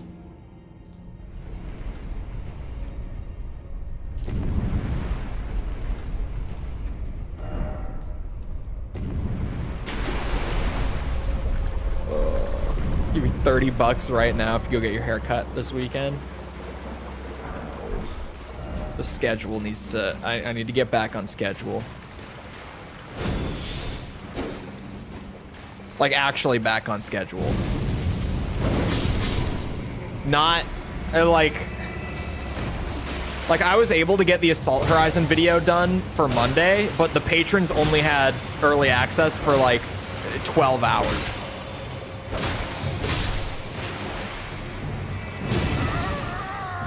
Supercuts don't need a schedule. Anything right now needs a schedule, Ryan. We're cutting things down to, like, you know, I'm hitting the deadlines like within 30 minutes of the deadlines. Anything right now needs a schedule.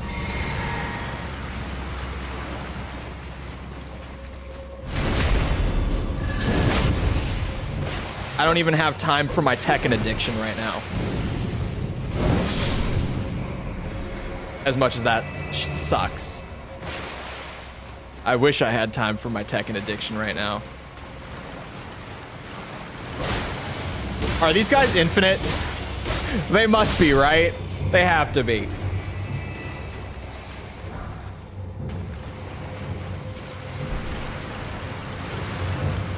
Oh, I got a way to deal with that.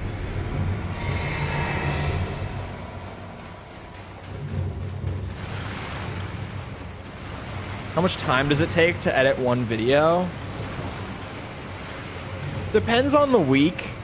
Definitely. Cause something like the Metal Gear Acid video, like just the last 2 weeks, like the Metal Gear Acid video took almost double the time to edit that like the Assault Horizon video did. And like I never know how long a video is going to be until it's like actually a decent bit into the editing stage. Because like I don't actually know the length until the full script is like recorded and spliced. So I can never really predict how much workload I'm going to have until like I'm really deep in it already. I think the Assault Horizon video was probably like 20 hours to edit. The Acid video was definitely more than 40. 100% it was more than 40. The Acid video was kind of miserable. In terms of editing, I mean. Ope. What are these hashtags, Jess? What kind of voodoo magic are you getting at here?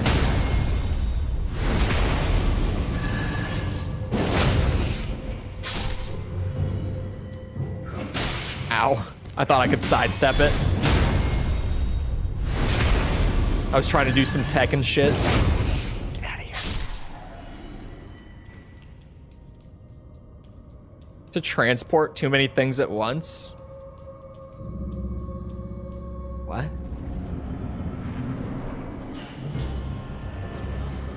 Why do you have ads? Shit. It's not what I was going for. Well, there goes my bubble.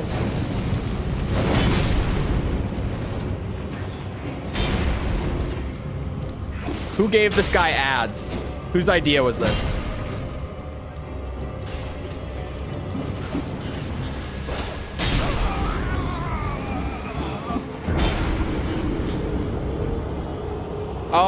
Oh, I was like, what do you mean trying to transport too many things?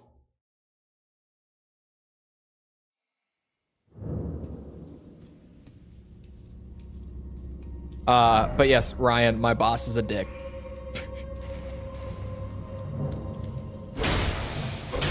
The worst.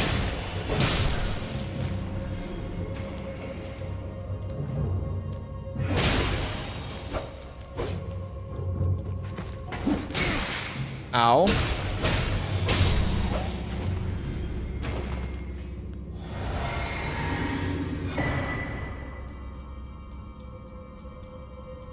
If it was a Chromebook, that might have been an improvement. What, the water bottle falling on it?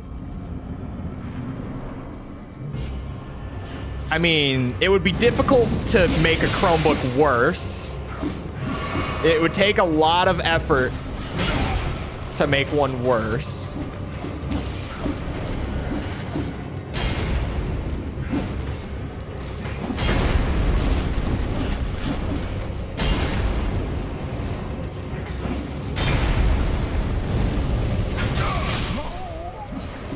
Oh, I got hit and hit with like a throwing knife at the same time. I was confused for a second. What was I about to say? Oh yeah, I was gonna say, in terms of like the two most overpriced tech products out there, at least two of them, Chromebook has gotta be up there. It should be a crime to sell Chromebooks. They're not super expensive, but like they don't do anything. Like they can handle a basic web browser being open, and that's about the extent of what they can handle. And probably MacBooks. In some cases, a MacBook is like perfectly what you need. In most cases, there's no reason to spend that much money to get that little horsepower out of your system. Are the default school computer? Yeah, my high school assigned Chromebooks like my senior year. And God, I hated it so much. Because they were like, no, you can't use a personal laptop. You have to use your assigned Chromebook. Otherwise, you're not allowed to use it like during class or study hall or whatever. Which was crazy. Because I was stuck on a fucking Chromebook. Trying to do like actual schoolwork. And even then, like if I tried to have like a couple tabs plus like a Word doc open, dude, the thing would just die. It could not handle it. It could not handle it. It was too much going on at once for the Chromebook. We have to bring our own for high school. Bro, I wish that they were like, yeah, just if you want to use like a laptop, use a laptop. Because that would have made things so much easier.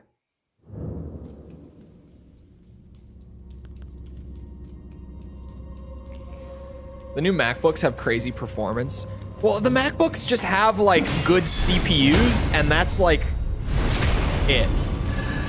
Like they have a good processor, which is why it's like, yeah, if you're in something like pretty specific, like if you're like if you're like a professional editor, or if you're in like music or something, and you need something to travel with, then a MacBook is great.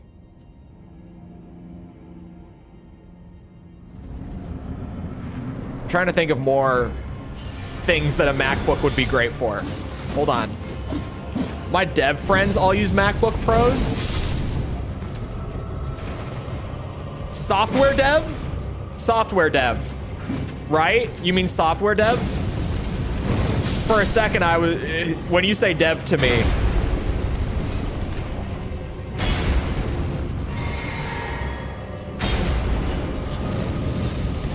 yes, okay, that makes sense as well. Yeah, if you're doing programming or like software development, computer science, whatever, then yeah. That would make sense, definitely. When you say just dev, my brain goes game dev. So for a moment, I was really like, what? I was about to be like, who do they work for and why does their company hate them? Oh God.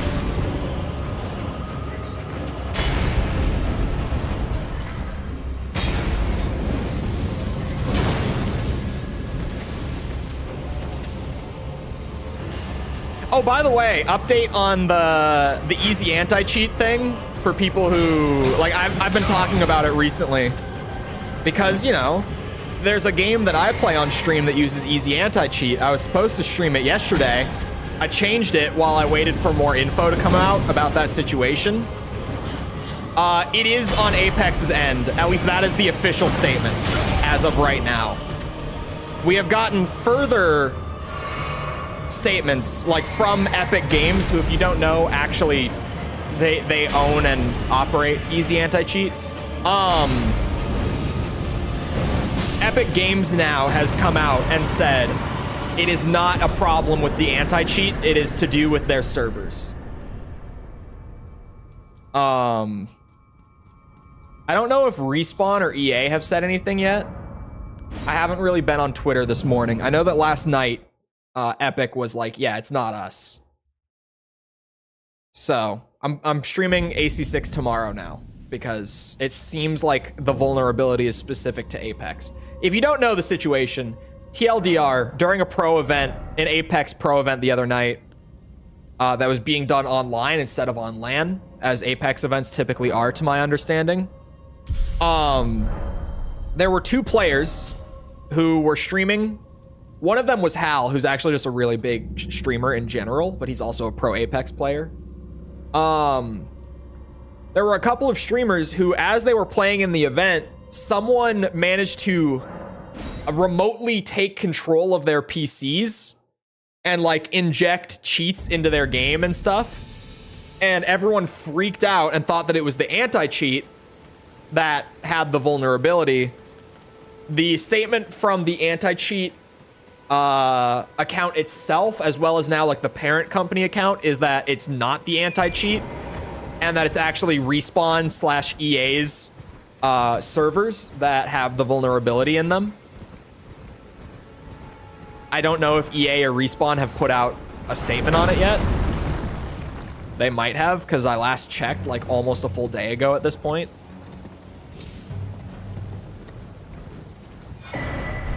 But how insane is it for your game to have, well, I should say it's insane. It really actually isn't that crazy. It sounds crazy, but I could also just sit here and list to you guys like a few really big games that have similar vulnerabilities in them, where just playing the game online opens you up to, what's it called? REC, is it?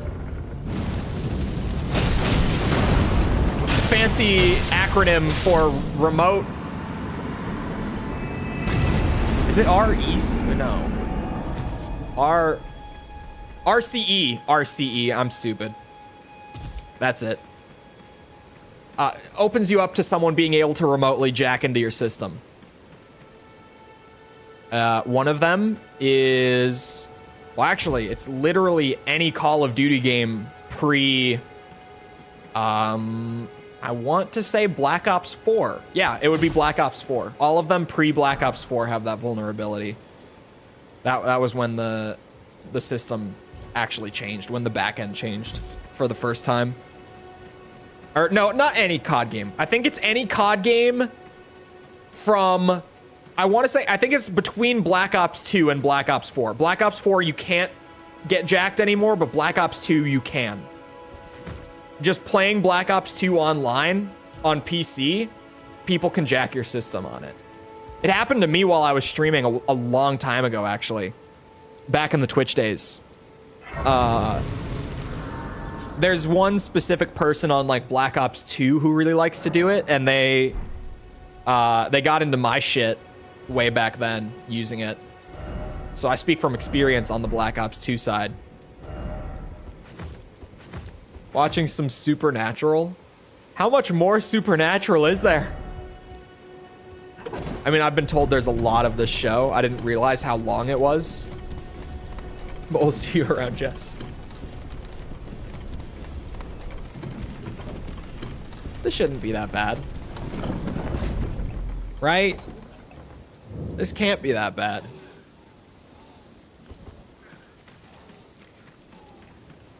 Three more seasons, 15 in total. 15 seasons is very long. What's the longest show that I've watched that's not like South Park?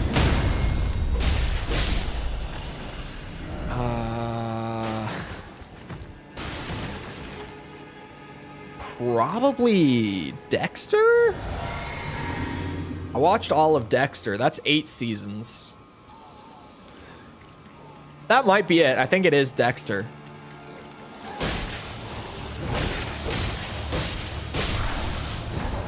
Yeah, Game of Thrones was... Actually, wait.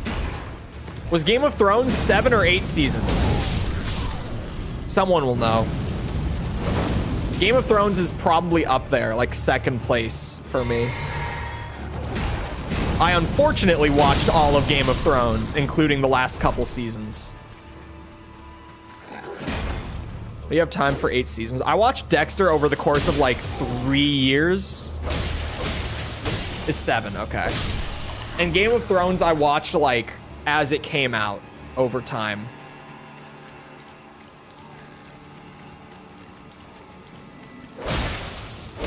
Dexter, yeah, I think it was like 3 or maybe even, no, I would say it was 3 years. I watched it over the course of like 3 years.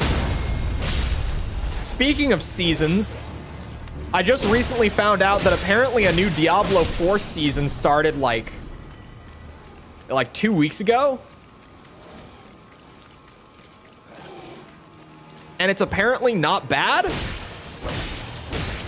But it's kind of hard to tell. I just randomly like last night found out that a new Diablo 4 season came out a couple weeks ago. And I was like looking to see like, is it maybe worth revisiting the game now? And it seems like it's pretty good, but there's like the people who are saying it's good are mentioning that like the general opinion that you'll see on it right now is that it's bad, but it's not really because of the content of the season or the update. It's more just like people not being willing to acknowledge that Diablo 4 is doing anything good. Like it's people who are just still complaining about Diablo 4 from like back in the preseason update. Like that update that dropped right before season 1 that fucking killed it. Probably takes longer to watch all of Game of Thrones than to read all of One Piece. That can't be true. That cannot be true. I don't believe it for a second. I don't buy it.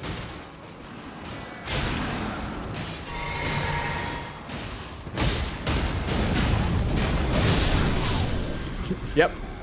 Big fire sword, go whoosh. But also, hello, Tibby.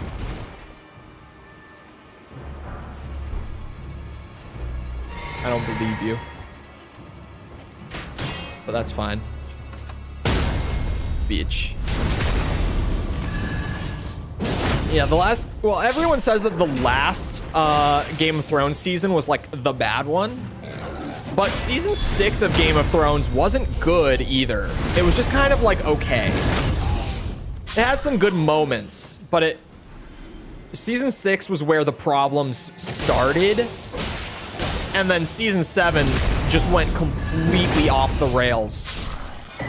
And like is a case study in how not to end your show or your story in general. It's genuinely like a case study into the worst possible way to cap off a story of that scale and that nature.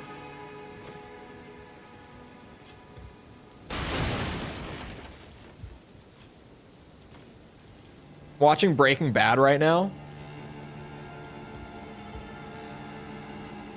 Watching Dexter. You're currently watching Dexter? Tass, is that what you're saying?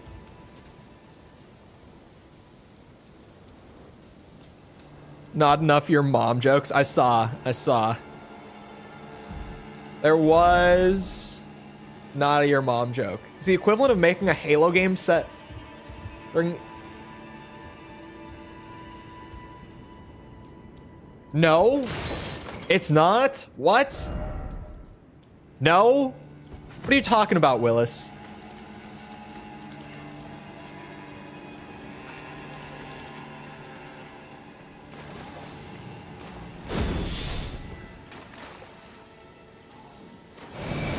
Oh, wrong. I meant to do this one. Yes, it is. It's just not. Ow. What are we talking about? Apparently Assault Horizon.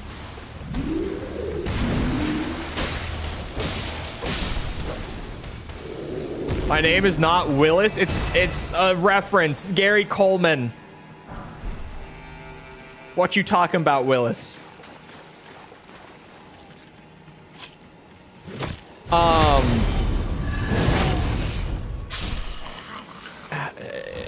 No, it's more like, what's it called? I'm trying to even equate it. It's just an alternate continuity thing. Like, the setting is the same. It's not equivalent to, like, taking a futuristic space game and setting it during the American Civil War. It's the equivalent to taking a futuristic space game and setting it in a different timeline that is also a futuristic space game. The setting literally changed, but, like, in broad strokes, it's still a modern military jet game, aircraft game, with helicopters and shit thrown in. It's just set in a different timeline, continuity. But, like, the broad stroke setting is the same. You find pants yet? Oh, we have pants. I'm just not wearing them. Why would I wear pants? I'm playing Elden Ring. What, you think I'm gonna wear pants? I missed stuff.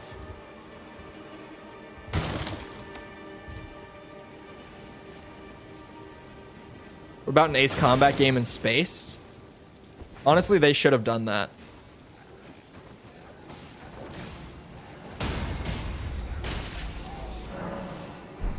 What's funny is that if they did do that, people would complain about it less than just not being set in Strange Reel. Even though the setting would be so much more different than just doing normal Earth compared to Strange Reel, there would still be less complaints about it. It's so, like, the Assault Horizon discussion, it started to crop up in Joint Assault, but the Assault Horizon discussion has really shown me that among dedicated Ace Combat fans, for some reason, having the game not set in Strange Reel is like the greatest heresy that could ever be committed to the franchise. And I don't understand it. It's basically Ace Combat in space. That's true. There is that one dogfight mission in space in Halo Reach. That's probably the best mission in that game. Oh, I don't know. Lone Wolf kind of like wins by default for the best mission in the game. But Lone Wolf is kind of, it's more like an epilogue. And it's not really like a full mission, you know? It's kind of weird to say that that's, like, it does kind of win best mission in the game by default, but it's not really like a normal campaign mission, you know?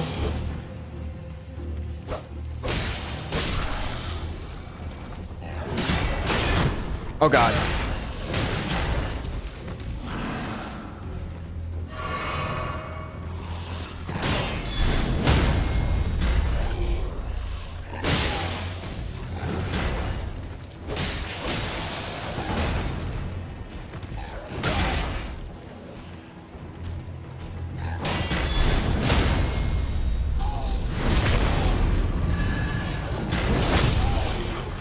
Is that one space mission in AC3? Yeah, and people love AC3, even though, like, setting-wise, like, literally speaking, it's set in Strange Reel. But if you play the game, it feels nothing like the setting of the other games. And even then, like, you know, it wasn't set in Strange Reel, and, like, it was retconned to be set in Strange Reel down the line, but that's a whole other discussion. What was with the heli gunner sections? That it was so weird to, like, play the game not knowing that there were going to be missions that weren't flying jets. I did not have that information going in. So I played the intro and I was like, okay, that was pretty cool. I don't mind that. I could get behind this for like 6 or so hours, definitely. And then all of a sudden I'm on a chopper gunner. Like boom, chopper gunner. And I'm just like, that's when the Call of Duty comparison clicked. During the opening mission, I was like, I mean, I kind of see what people mean when they say this is like Call of Duty, but But then the chopper gunner popped up, and I was like, oh, it makes sense now. All of a sudden, everything came together.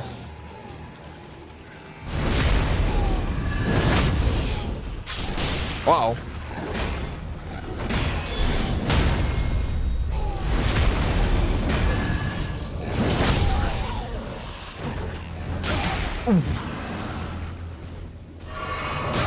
The missions where you didn't play in a jet were perfectly fine, but they were lacking that pizzazz, that real like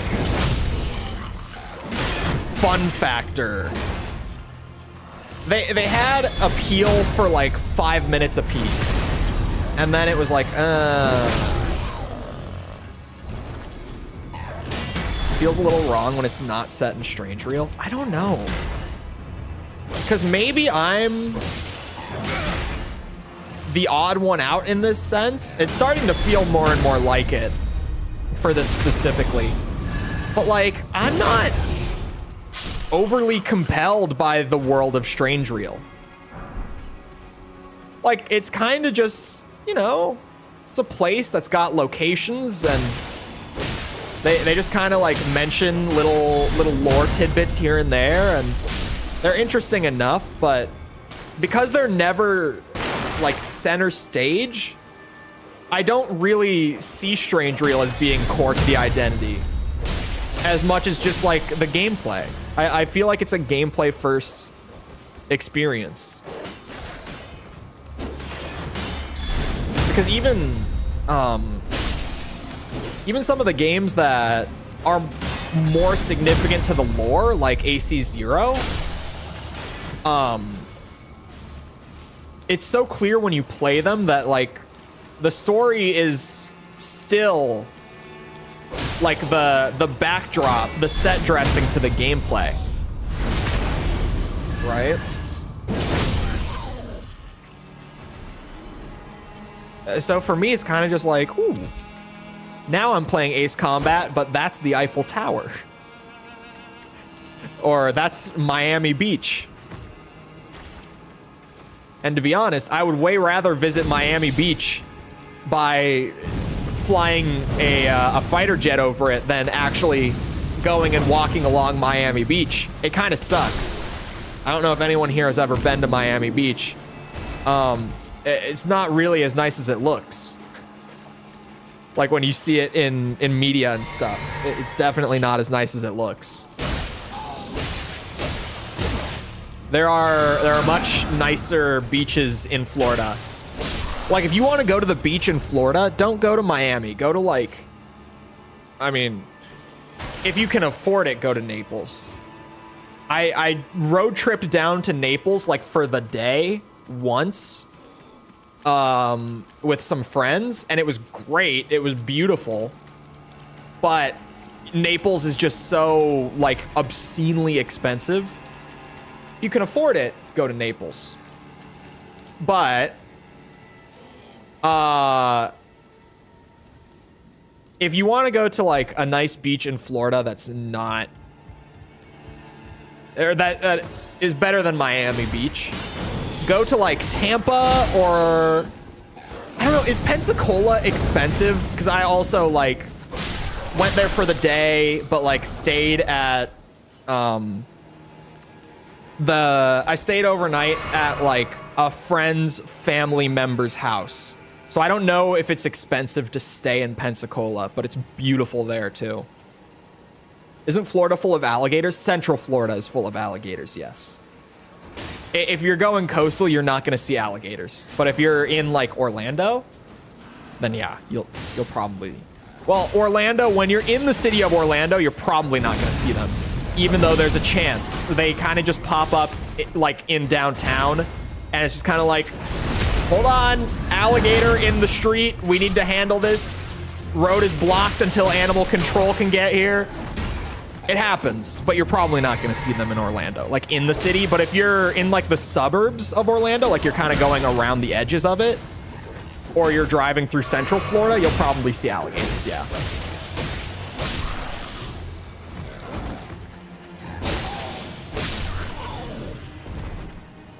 We're fighting at the Eiffel Tower because it looks cool. I mean, yeah. And it looks really cool.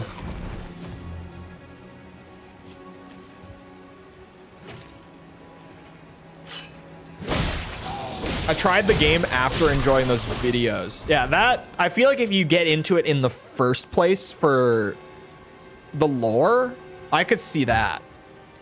It might be because I started the series with like Ace Combat, or sorry, with Air Combat and then like AC2, where the lore is legitimately, there is a terrorist organization who has overtaken the government. We need you to fix that, please. And that is the story depth of the first 2 entries in the series. Because it's literally just there so that you can like go around and fly planes. So like that's kind of my foundational understanding of Ace Combat that I'm working off, you know? So many Berserk references in this castle. I haven't read it or seen it.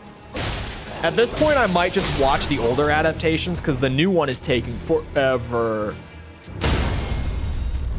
And I just really want to go through Berserk. I really, really want to. It seems so like my thing, and I've just never actually like gone through it because, especially more recently, it's like, oh, well, there's a new adaptation that's being worked on that's trying to like be more faithful to the manga than the old one. So I was like, oh, I'll wait for that then. Okay.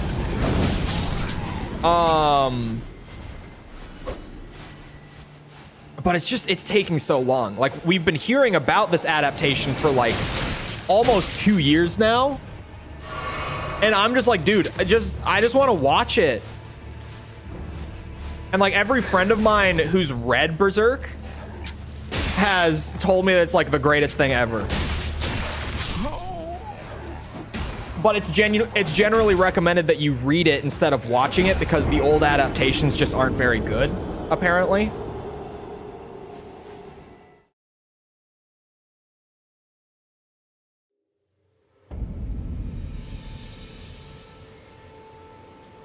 Wasting billions of dollars on super weapons and air forces larger than the entirety of all the IRL ones combined and super planes makes more sense in a fictional setting.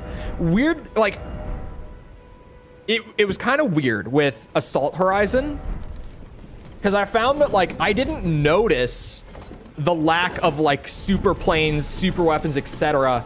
until after I finished the game and was, like, reflecting back on it. And I was like, oh, wait. They never did any of that because they just seriously went so much for like, yep, we're in the real world. This is the US Air Force. This is the Russian Air Force. They're like, I didn't even really ever stop to be like, where are the super weapons? Where are the super planes? Because they also typically come more towards like the later half as well. So initially I just didn't think about it. And then by the time that I got to the later half, I had kind of forgotten about it.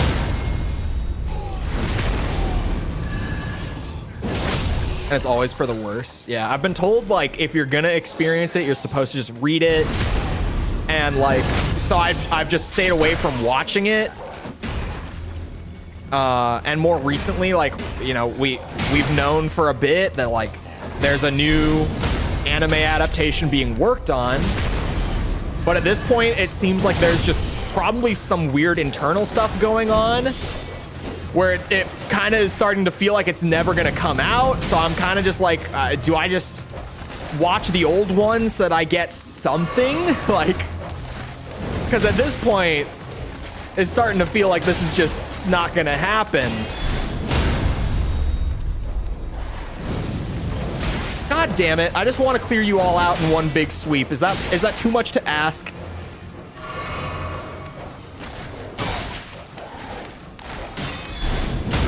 I've also been told by a few friends that I would fucking love Vinland Saga.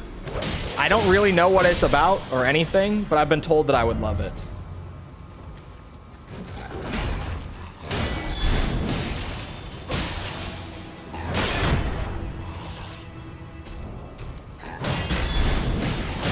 Oop. I was reading chat, you bastards.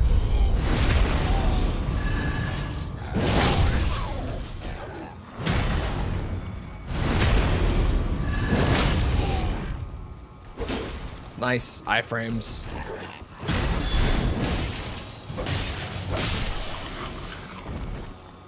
Axel, thank you for the sub. I was rambling.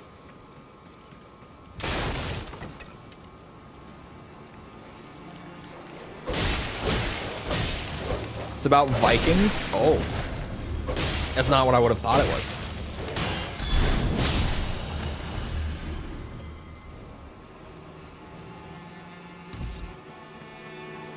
Eventually, I'll make it through this castle safely.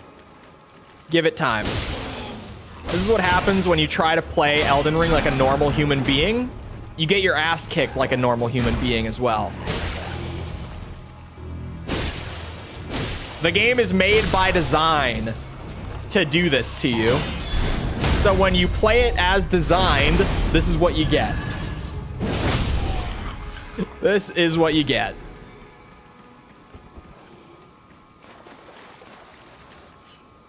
Come here.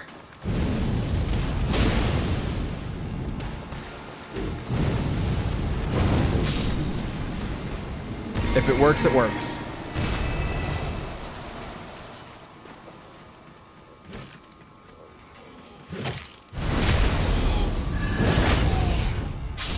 Vinland is what the Vikings called the Americas. Oh.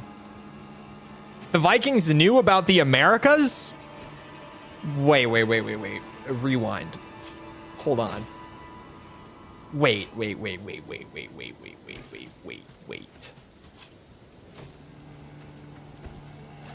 The Vikings?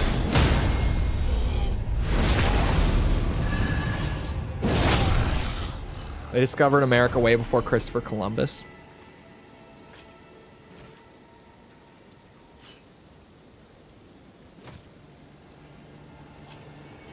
What the fuck is CE? What is CE? 793. Is it AD? What is CE?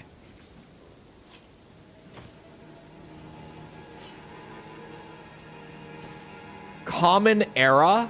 It is AD. What? Yeah, it's AD.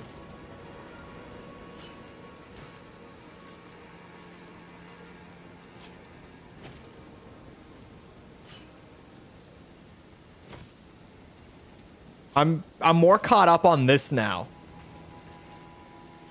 Is the non-religious term for AD. What does AD stand for anyway? It stands for after death. I don't think that's actually what it stands for. It's ad hoc. No. Never mind. That it autofilled and I just blurted it.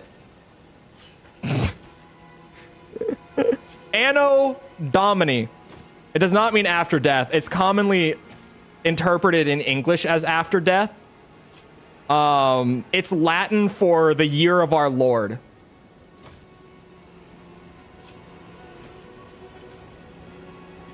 There's the actual answer. Google autofilled ad hoc and my ass just... bleh.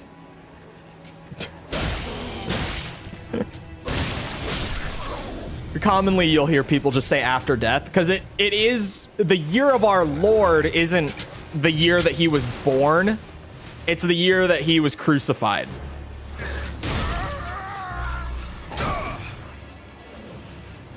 So because of convenience... Anno means anus. It's with 2 N's. And it's Latin. The better Spanish. Even though it's the dead one. But we don't talk about that. We say AC. When did CE come around? Like, that's the first time that I've seen that used as a year mark. How long has that been around? And it was only on Wikipedia as well. Like, I scrolled past the Wikipedia page for Vikings and all of them used AD anyway.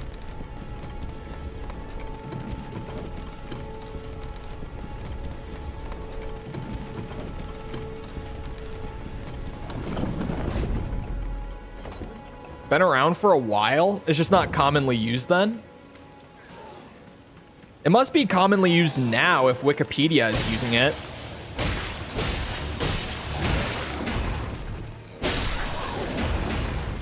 Is it just now a recent thing that, like, it's actually common? Is that what it is?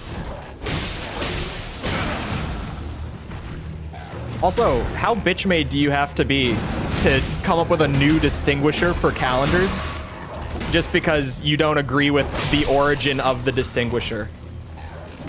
You completely agree with the distinguishing name because of, like, history and stuff, but you just feel the need to change the name. How petty is that? Ooh, ow.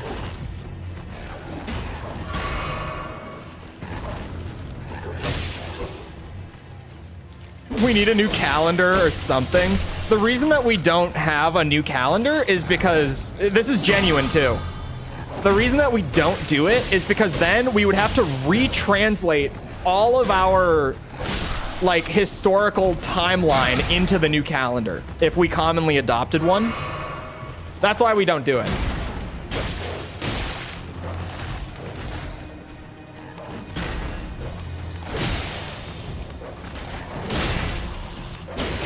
Oof. Okay. And it kind of makes sense, because how much of a pain in the ass would it be to have to do that? To have to, like, go through all of documented human history and, like, change all of the dates to match whatever new calendar we make. It kind of, you can empathize.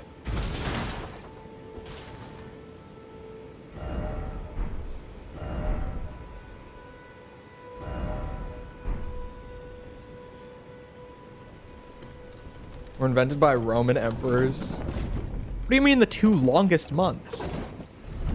Or do you mean 2 of the longest months?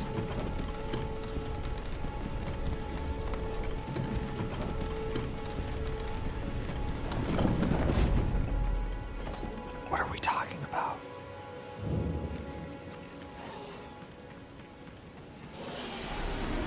"31 days? There's like 6 of those.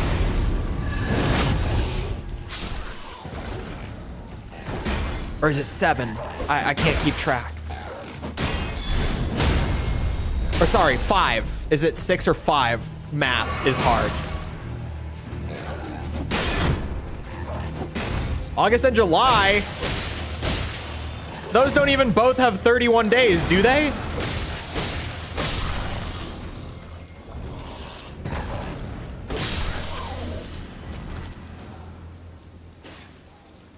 It can't be July. August would be right. That's gotta be...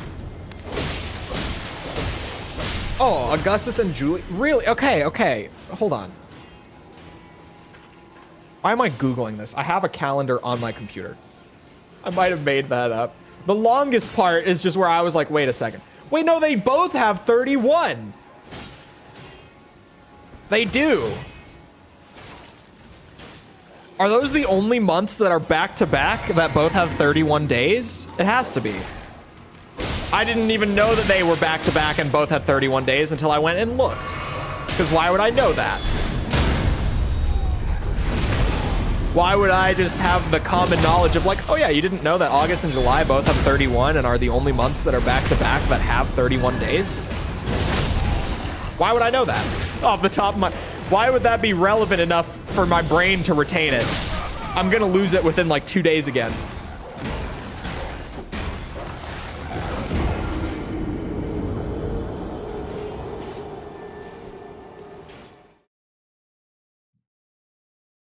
That's the weirdest discovery of the day, for sure. Also, fuck this fort. Erected part.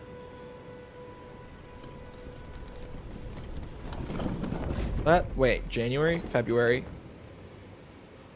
March, April, June. But then there's a dip on July.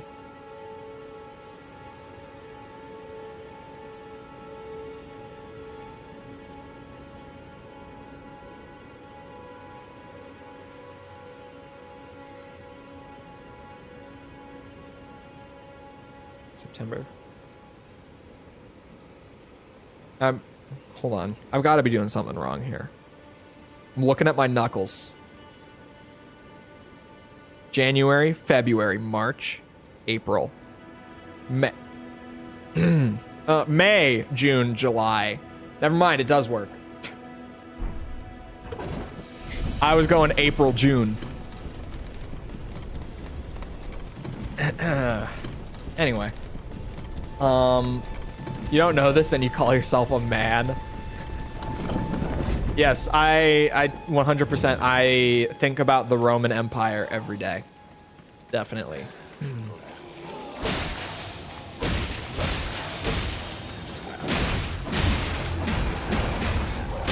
The whole meme, by the way, of like all men just commonly thinking about the Roman Empire and like just random lore and shit about it is so funny to me. I've talked about it before. There was this one TikTok that I saw a while ago of like this 3-year-old kid where he randomly asks his dad, like, how old would the Roman Empire be if it was still around today? And the kid's mom, the guy's wife, is also in the room. And she just immediately is like, oh God, why are you asking about the Roman Empire? You are 3 years old. And she asks the kid, like, how often do you think about the Roman Empire? And he's like, every day. Like every 3 hours, maybe. It's just so like, what? It's just the funniest shit. Like going with the meme that all men just know a ton about the Roman Empire. It's so funny to have this 3-year-old kid just be like, yeah, I love the Roman Empire. I think about it all the time. What happens if I redeem a bear set in a non-Tekken stream? Nothing. You better hope that I remember you redeeming it when Tekken comes around.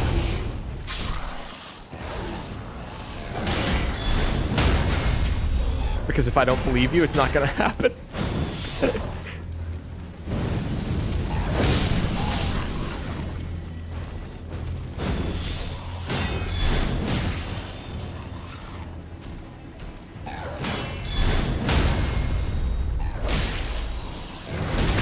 I do think about the Roman Empire. Uh-oh. Shields make me play worse, and I'm totally convinced of this fact. It's noticeable across like all of my Souls streams. Doesn't matter the game. Shields make me play worse because like when I first started playing the games, I did builds that didn't use shields. When I played Demon Souls for the first time, I did big strength build, you know, two-handed strength build. When I played Dark Souls for the first time, I did a two-handed Zweihander build. It was a strength pyromancy like hybrid thing. I had a pyromancer flame in like my left hand. It was very fun.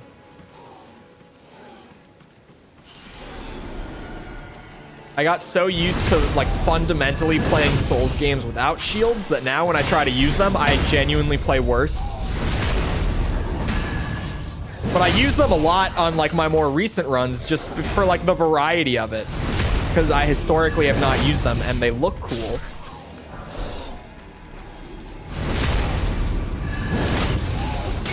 Ow.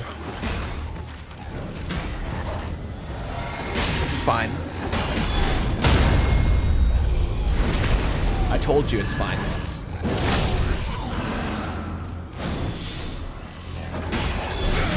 Oh, bad timing.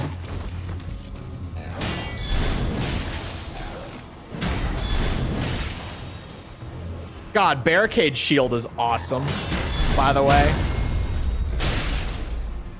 Oh my god, I thought I was gonna die from that. Dual Great Shields? You mean the wall? Shields are an IQ debuff. I kind of feel like they are. I feel like I just play way dumber because I think that I can just sit here and be like, bonk, you bounce off my shield. Skill issue. But then my stamina just, it runs out at some point, or like I go for guard counter too quickly. It normally doesn't go well. Something goes wrong at some point every time. Barricade Shield is badass. Love this Ash. Maybe you just need a bigger shield. I don't feel like it would fit. Well, also we would need way more endurance and probably strength to use like proper like tower shields and stuff, I think. I don't remember. I do someday want to stream a Demon Souls run where we do like tower shield plus scraping spear so that you can see the absolute beauty of like an immovable character build on early Souls games with a spear so that you can like poke damage back out without putting the shield down. It's pretty awesome. Like you can do that general archetype here in Elden Ring. It works. You can poke the spear out, but it's not like that. In Demon Souls, it is so much more powerful. They hadn't quite gotten around to making things that would counter such a cheesy strategy at that point in the design.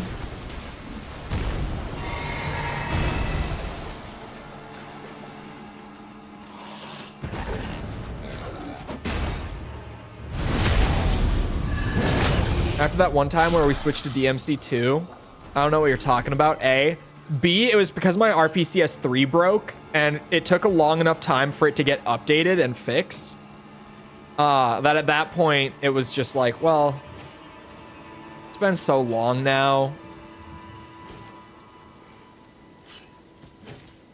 It died because RPCS 3 update broke everything, and I had to wait for a revision that fixed it. Even the clean install didn't work for some reason. I don't know why, because I tried to like revert back to an older version, and I tried to like do a full clean install where I got rid of like all of the temp files and everything in there as well, and it didn't fix. So I had to wait for like an actual patch because everything was just so busted.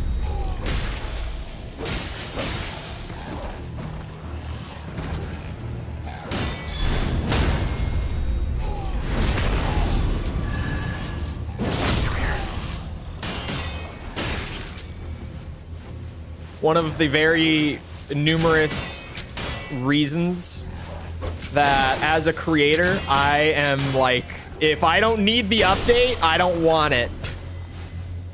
Don't push your update. That's unblockable with the shield. I'm dead. What the fuck? Go straight through the shield. Are you shitting me? Straight through the shield, insta-dead. Thank you, Miyazaki. Yeah, when I was saying that back then they hadn't thought of ways to counter you just cheesing the game with a shield, I meant that.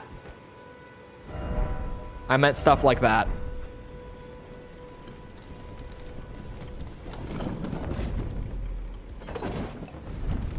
Good old unblockables.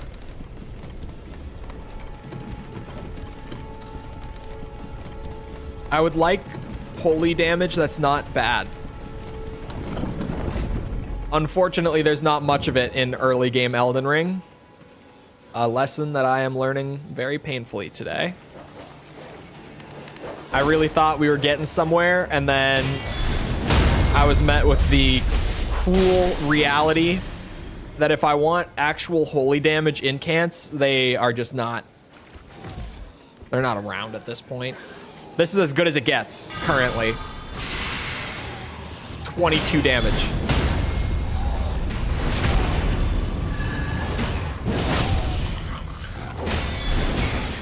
Bitches. Leave me alone.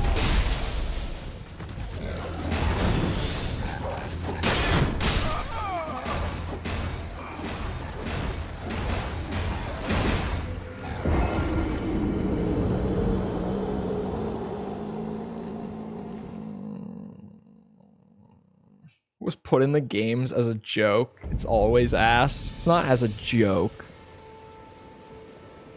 It's not as a joke. It's viable. I swear. It's completely viable.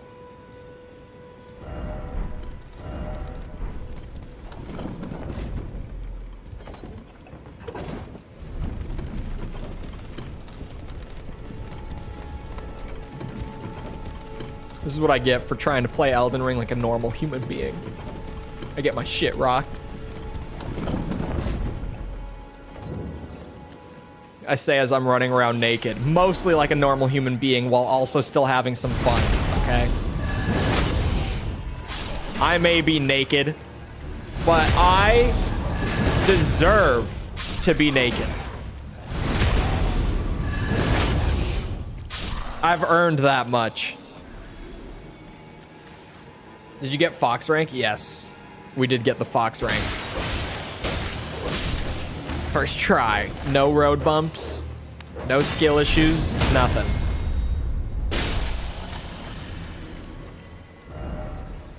The MGS2 one is going to be way worse. I looked into it. You get a total of 8 saves for the entire run. Keep in mind, MGS2 is like 11 hours about. You get 8 saves for the entire thing. No kills. Not one. No alerts. No deaths.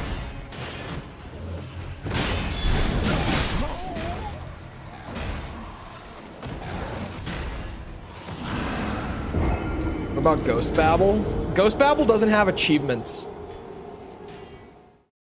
So Ghost Babel, we just gotta play it and do the VR stuff. That was a huge stretch.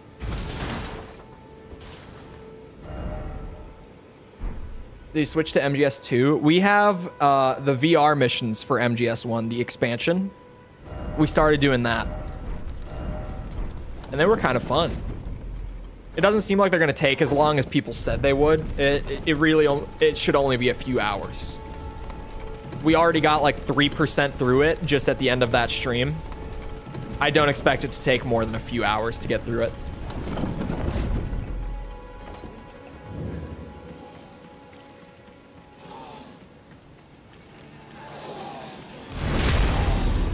It's just a little like bite-sized challenges within MGS1's like mechanics and stuff. It was pretty neat. So I didn't do it for the review, and playing it now, I'm glad that a lot of people were like, where's the VR missions video? It's a full game. I'm so glad that I didn't do a full video on it, because it's literally just MGS1's like mechanics with just like 100 challenges to blow through. It did not warrant a video. I suspected as much, and thankfully I was right.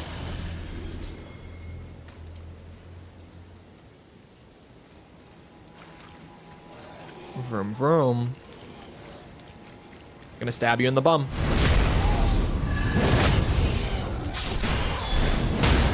Ow, son of a bitch. Ooh. Hold on, chat, where are all the Halo fans at, right? I haven't talked about this on stream yet. I wasn't even 100% sure if I was actually on the schedule or not until like a couple days ago. Because last we had spoken about it, it was kind of like up in the air. But this Saturday night, I will be making my return to False's stream. And we will be playing through Halo 4. We have not started it. We ended last stream with finishing up Reach. So now we are going into Halo 4. She has never played it. You will get to see someone experience Halo 4 for the first time who is not like a long-term Halo fanboy. No way I'm dead. That's crazy. And you will get to see the opinion form in real time, which is normally interesting. Her opinions have surprised me for the most part so far. I think... trying to remember. I think CE, she said, was like the second best so far. And then Halo 3 was her favorite. Halo 2, she liked, but not as much as the others in the trilogy. ODST, she didn't like very much. And Reach, she did not like very much. I think... honestly, my prediction, knowing her and knowing her opinions so far, I think Halo 4 is going to be in her top 3.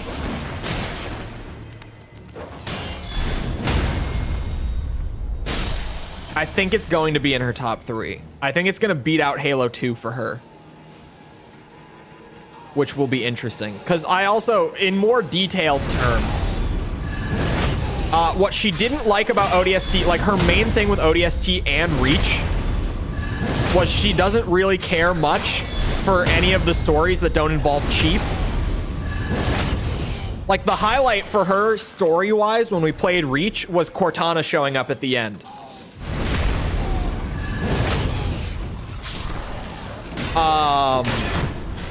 To be fair, that's kind of because Reach's story sucks, but that's for another day. Wait a minute, is this the Leon Kennedy quote? Surely. This is a Leon reference. Oh, barricade shield went away right as I put it up.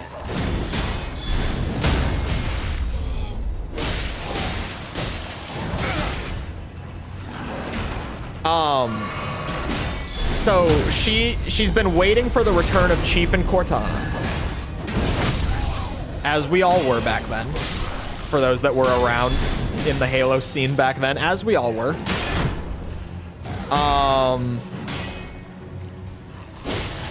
She really likes like those two characters more than really anyone else in the Halo series so far, aside from like Sergeant Johnson.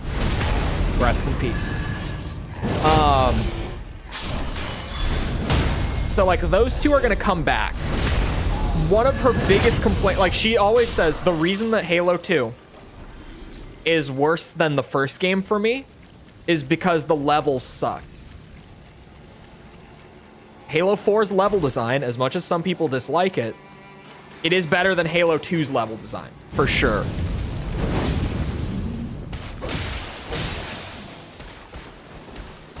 I think she's gonna actually really like Halo 4, and all of the like really dedicated Halo fans in chat are going to lose their goddamn minds over it, and I'm going to revel in it, because I've been saying literally for like 12 years now, this game's not so bad. It's not great. I don't like Halo 4 more than any of the original trilogy. I don't like it as much as I like ODST. But it's really not bad. It's got its problems. Promethean Knights can kiss my ass. Fuck them. The multiplayer was certainly a decision that was made. But I think the campaign in Halo 4 is pretty solid. Like, the multiplayer makes up most of why I don't like it very much, to be honest. I think the Halo 4's campaign is pretty solid. There's like one bad mission in it. I'm trying to think. Yeah, there's legit like only one mission that's like bad in that campaign. Story is pretty good. It's got its problems. The character work in Halo 4, chef's kiss. Chief and Cortana in that game, great. Lasky, Giga Chad. The ending of Halo 4 was pretty ass though. What do you mean? I think Halo 4 has the best ending probably of the Halo trilogy, or sorry, the Halo series. Trilogy. I just say the Halo trilogy a lot. Slip of the tongue. I think Halo 4, like aside, okay, of the Chief games, not of the entire series, I think Reach has the best ending out of all the games. I think Halo 4 has the best ending out of like the mainline games. Because Reach is a spin-off, right? Yeah, I'm confident in that. 4 definitely has the best ending of the mainline games. Like CE's not bad, but you know, there's not really a whole lot behind that ending, and it doesn't really like set up for anything because they didn't expect the game to be as huge as it was going in. So just, you know, it's not a bad ending, but it's right there. It's there, right? Halo 2's ending, one of the worst cliffhangers in gaming history. It, like, we don't even need to get into it. There wouldn't have been a cliffhanger if they didn't have a deadline. They, like, Halo 3's story was not going to be Halo 3's story. Legitimately, if you've... This is, like, pretty low-level trivia for the Halo series at this point. But they... Like, Halo 2's campaign as a whole is only about 3/4 of what they actually wanted to do in that campaign. And Halo 3's campaign is essentially that last quarter of Halo 2, along with some more stuff that they added in to like wrap up the trilogy as a whole, because they were separating from Microsoft at the time. They were in the process of trying to get away from Microsoft. They didn't want to work on Halo anymore. Like they had intended for Halo 3 to be their last entry, but contractually they were obligated to make 2 more games, so they had to make ODST and Reach. They had no choice not to. Yeah, Halo 2's cliffhanger was awful. Halo 3's ending is pretty good, but then like Halo 4's ending, I'm not gonna say spoilers, because if you don't know, you really, even though the game is 12 years old, like it's an ending that should not be spoiled for you. But Halo 4's ending has the emotional weight of like a decade of games behind it. It doesn't focus on like setting up the next game at all. It pulls this big ending, this big thing that they end on, and then like the final scene of the game, you just have Chief like sitting there staring off into space, like kind of reflecting on it, like silently. And it's really, like, it is emotionally very, very good. It's a very powerful ending.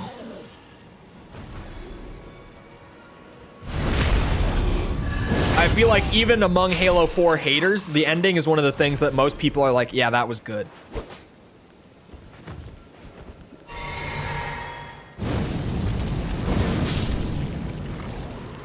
I haven't seen Evangelion.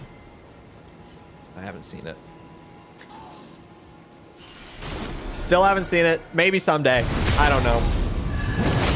I could also just rewatch Cowboy Bebop. It's probably better.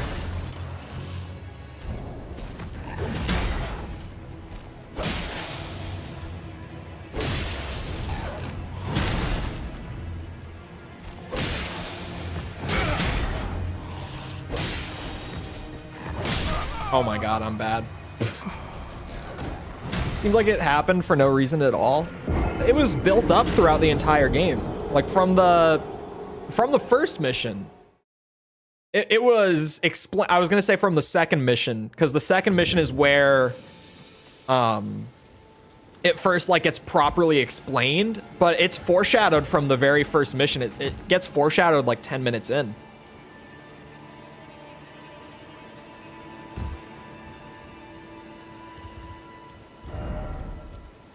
The Forerunners coming back seemed like an ass pull. That is typically like the big issue with Halo 4's story, is the whole... It's not even the Forerunners coming back that's a weird thing. It's the decision to include figures like the Didact and the Librarian and stuff like that. And it's the first instance of an issue that would go on to be much worse in 343's next project. But, like, in Halo lore, like in Bungie's Halo lore, the Librarian and the Didact were, like, very important figures who were mentioned a lot. But if you didn't read the books, you didn't know who the fuck they were.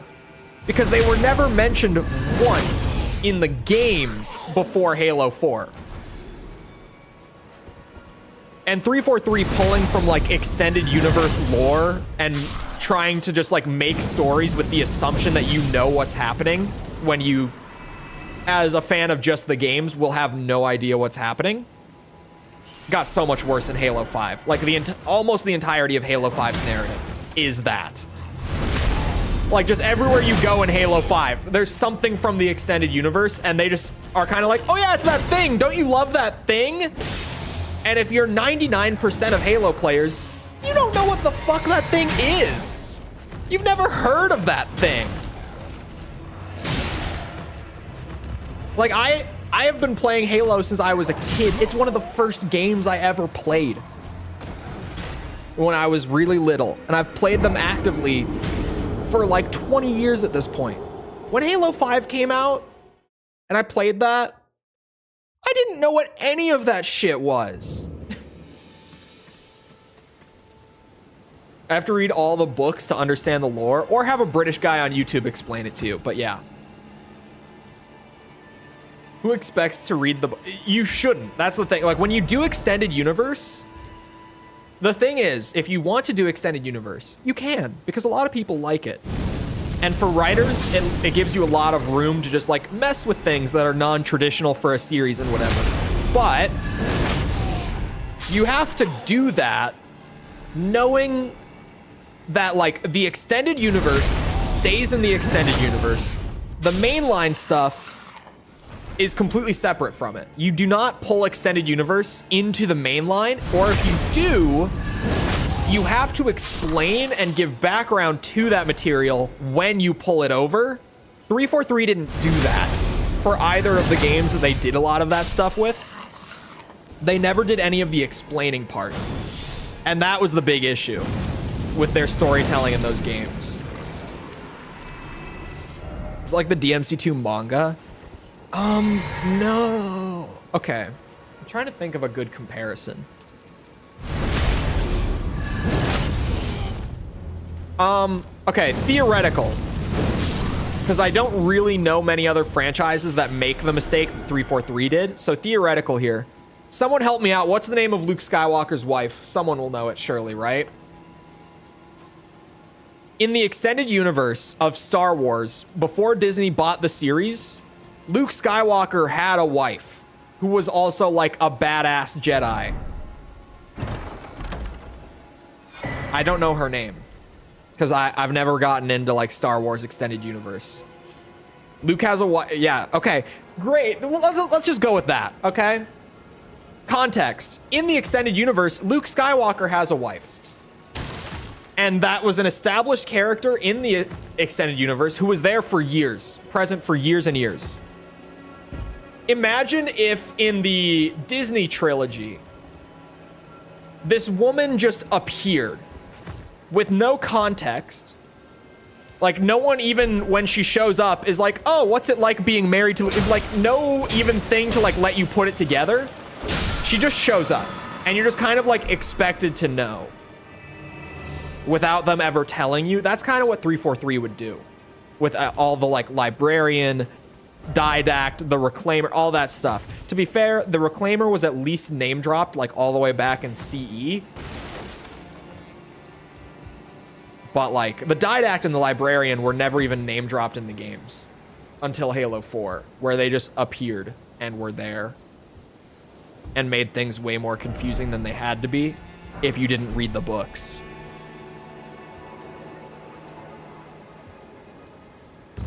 Oh, thank God. I thought I was going all the way. I only watched 1, 5, and 7.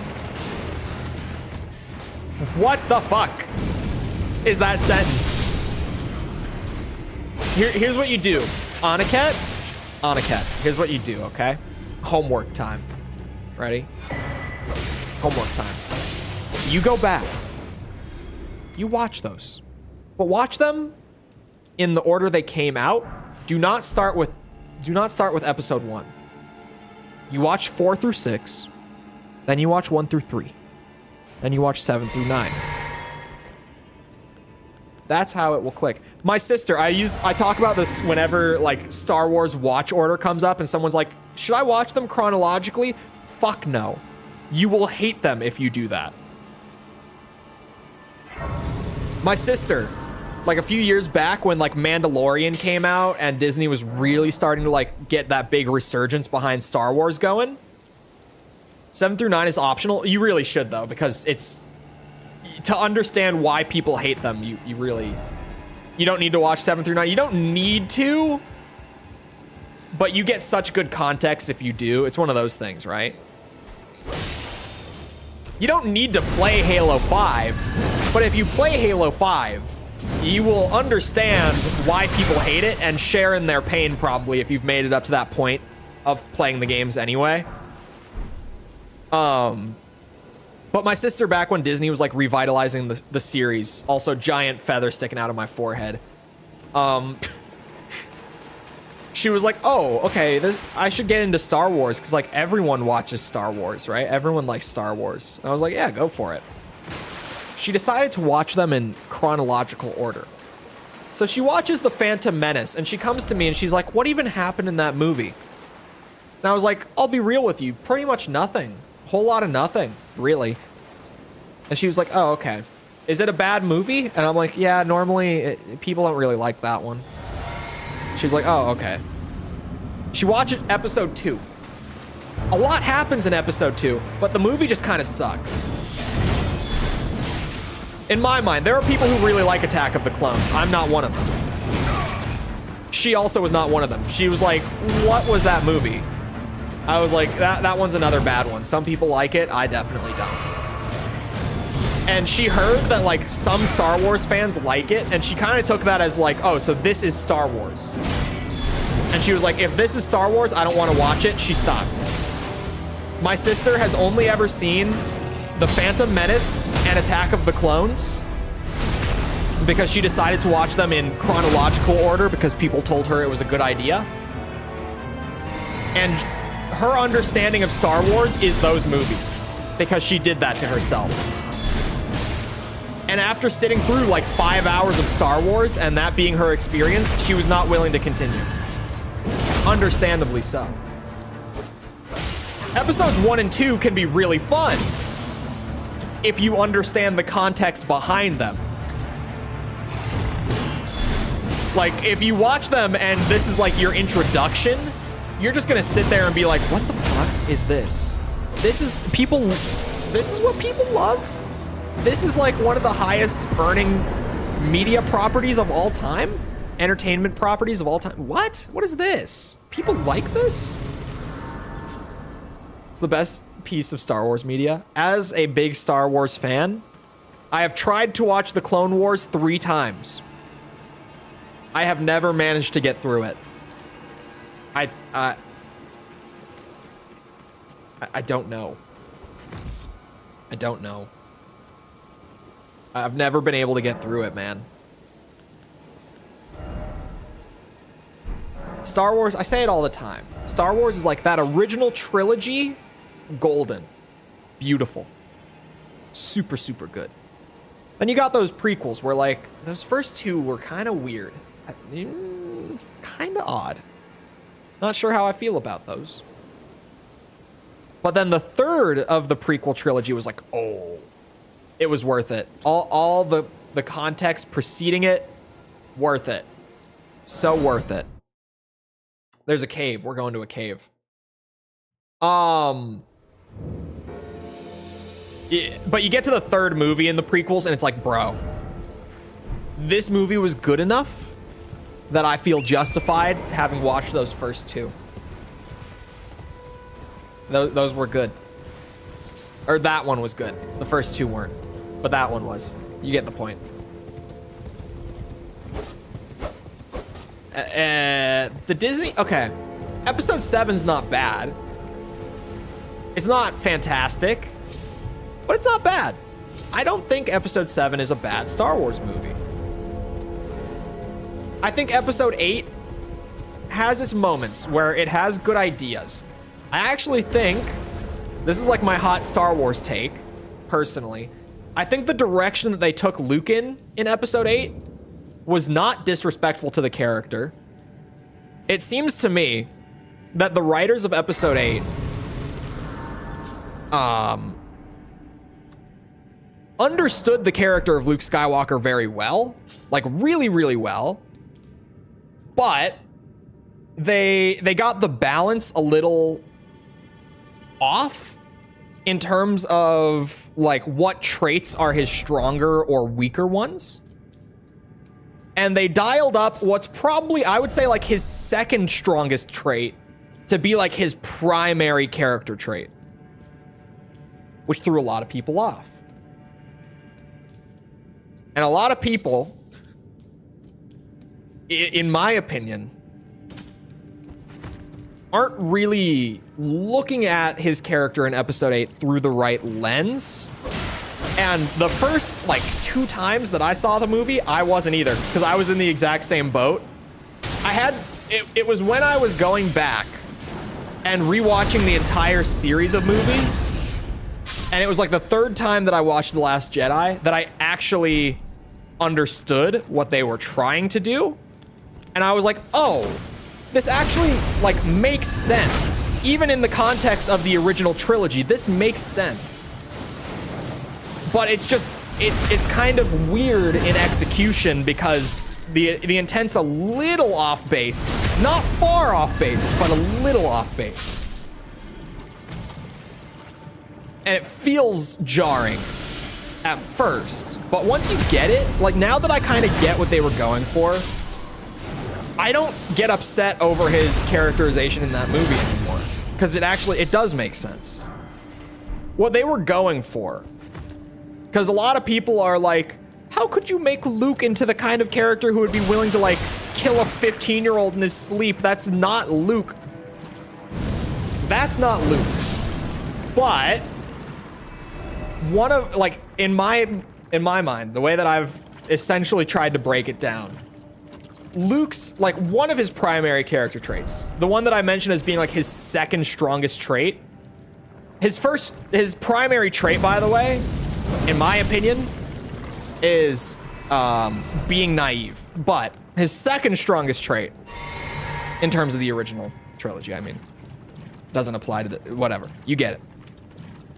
His second strongest is that he really, really cares about protecting his found family after what happened to his aunt and uncle, because he doesn't have any blood relatives anymore past like the opening of the first movie. So he really attaches to his blood relatives, and throughout the entire original trilogy, if you look at everything he does in those 3 movies, the intent behind them is always to protect his found family every single time. Like, genuinely. I'm not bullshitting. If you go and break down all of his like actions throughout those movies, that is his intent every single time. In the lead up to episode 8, he got this vision of Kylo Ren, right? He really attached to his sister in episode 5. He did. Like, we can all, certainly. In the lead up to episode 8, like what was happening in the background, sorry, not episode 8, to the new trilogy, like the backstory that gets divulged in episode 8. He got this vision through the Force. Now we're getting into the point where I sound like a fucking nerd, because I am. He got this vision of Kylo Ren, and specifically he got the vision of Kylo attacking Han Solo, right?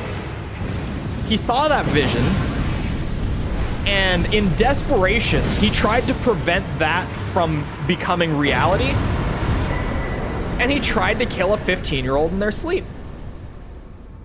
He did that. And after doing that and failing to do so, and only accelerating the rate at which that all happened, he spiraled into depression, and he went off and isolated himself so that he couldn't do that again. It makes a lot of sense, and it's actually pretty clever once you break it down. But at first, it's like, what the fuck is this characterization? This makes no sense. Because you really have to be looking at it for it to make sense. It's clever, and it's too subtle.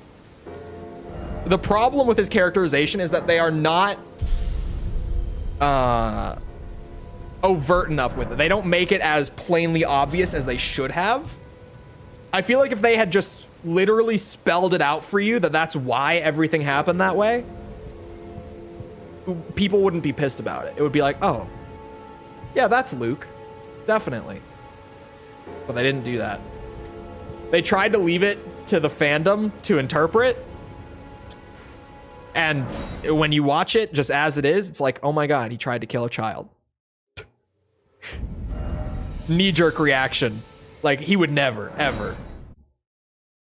We should be able to tell. You should. It's poorly explained. Definitely. Like, when you break it down, the actual intent and the direction they took is clever. But, like, you shouldn't have to put that much thought, and you shouldn't have to, like, look into it that intensely on your own for it to make sense on a basic level. That's the part where it's poorly written. The direction and the characterization is not the problem. It's the way that it's portrayed that's the problem. Always seemed like a really level-headed person by the end. I don't think he was. Luke had to get bailed out twice in episode 5 and 6 after running in headfirst to a situation that he was not prepared for. He had to have someone else come and save his ass from his own mistake that he ran in too quick without properly understanding twice. So in my opinion, I think it's actually really in line with that characterization from the original trilogy. Because that was kind of what he did. He would run headfirst into a situation he wasn't prepared for to try to protect the people around him. That's exactly what he did. In Cloud City and going to the Death Star to meet the Emperor are the 2 times that I'm talking about, by the way. He had to get bailed out both times. Nope. What message? The one about his sister? Because if it was something after that, then no.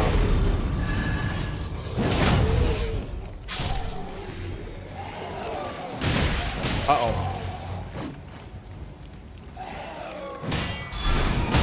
protect him from some. What? No. No, not like that.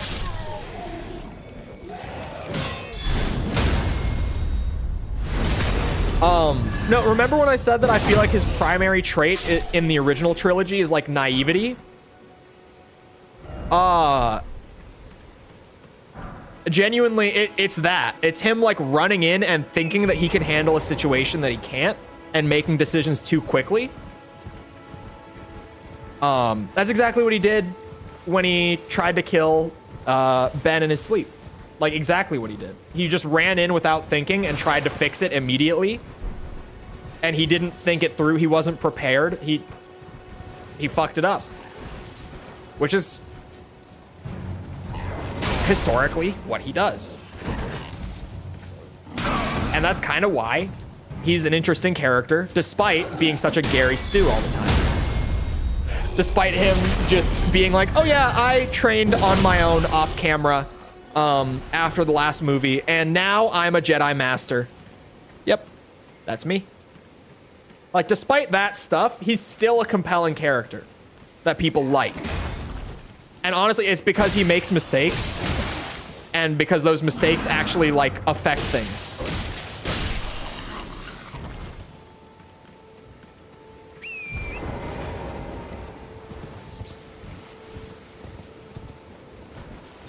Luke is a great character, but I feel like his general characterization in the original trilogy as well is so subtle that you have to kind of like pick up on that pattern of behavior.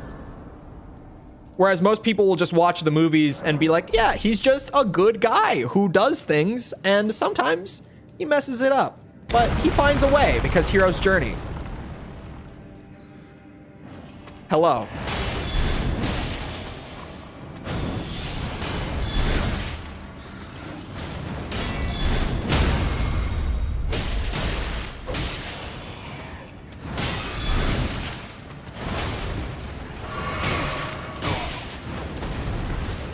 I feel like the general opinion that Luke is mischaracterized in episode 8 comes from a foundational misunderstanding of his character, ironically.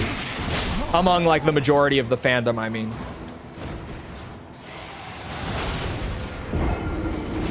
That's my 2 cents. How long did I talk about Star Wars this time when it came up? Does anyone know? That was at least 15 minutes, right? That was an old meme of do not mention Star Wars.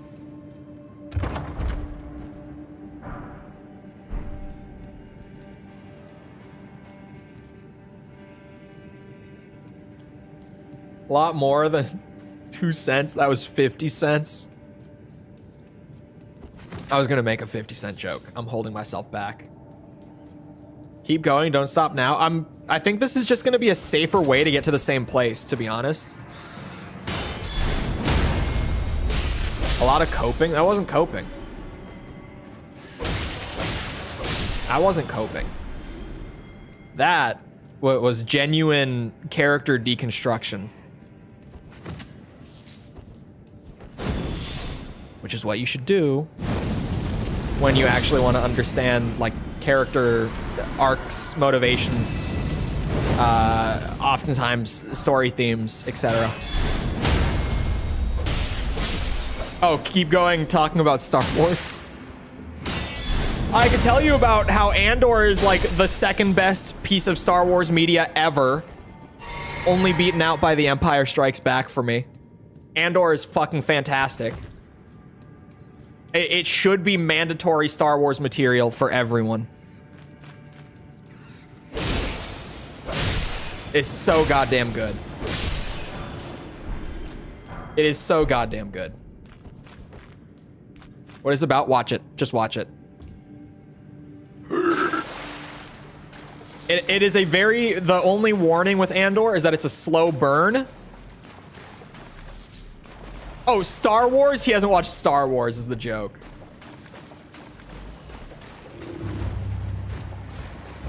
Hello, bear. Why is it a bear? Oh my god. Oh my god.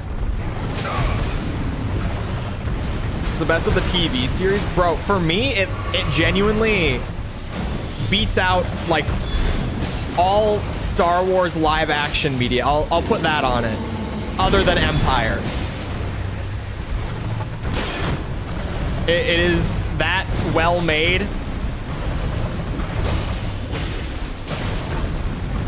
It takes one of George Lucas's central themes from back in the original trilogy, but one that, while it was central, it was always kind of sitting in the background after like A New Hope. In A New Hope, it was pretty central, but then it just kind of like went away for the most part. They took that theme and they just like cranked the dial and made an entire series out of it, and it was amazing. Like, it was so different from Star Wars while also being exactly what Star Wars always has been. It was beautiful. Loved it. Every bit of it.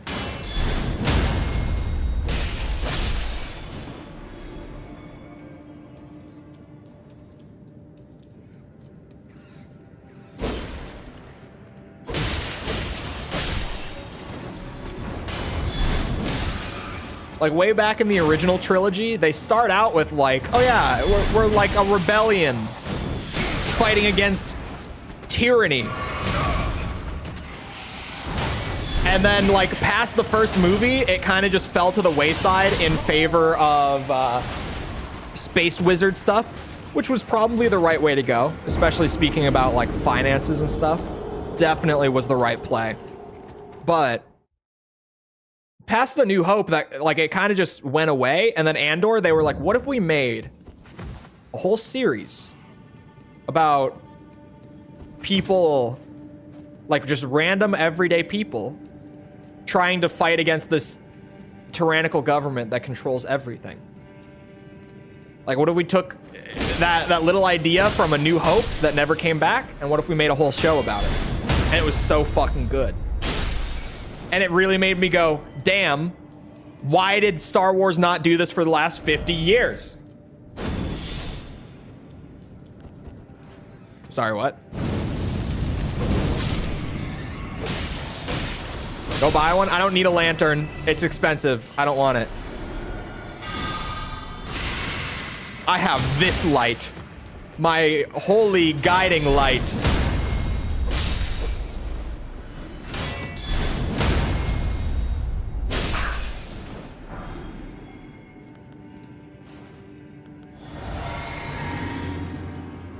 I need a FP flask too. Oh wait, shit, I thought I was closer to the boss. Isn't it just like 1,000? It's like 4,000. Because I went to buy it and then it was expensive and I said, I'm good. I'm good. I'm dead. Oh, we're fine. We live. Woo. 3,500, it's 4,000. I'll go after this cave. I'll show you. It's 4,000.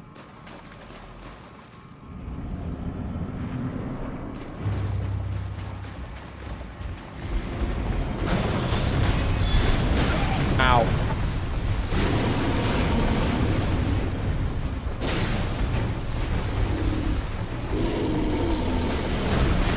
God. Kuma, please. Uh-oh. Ow! Fuck!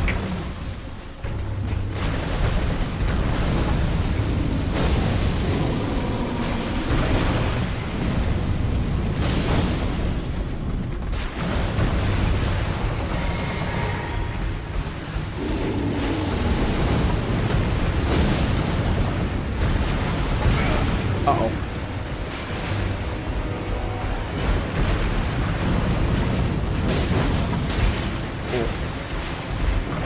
We're gonna need a safety heal.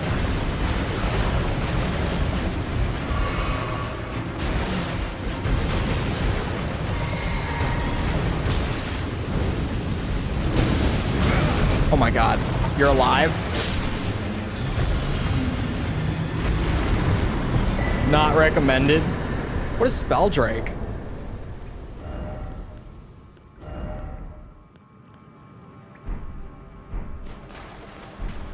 terrible. It's terrible. Where are my runes? Where are my runes?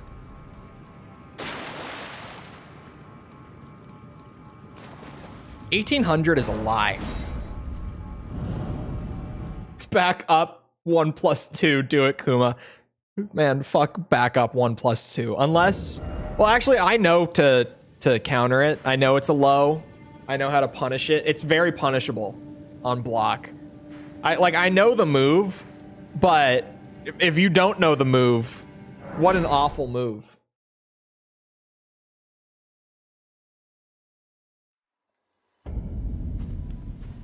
The runes escaped. Ha ha ha ha ha. Don't bring up RuneScape. I'm gonna play it. This price went down. Does it change? It absolutely went down, I'm telling you. Well, and I got my map. This merchant, oh wait, no. He's further up. This merchant.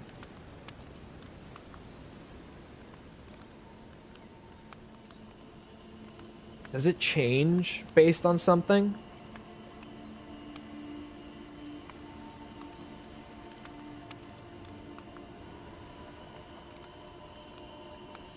No. Is it 4,000 at another merchant? Is there another merchant where you can buy it that it's more? No, it's the same in Weeping. What the fuck? Say you were wrong. I swear to you. Something was 4,000. If it wasn't this, there was something else that was 4,000 that I wanted to buy.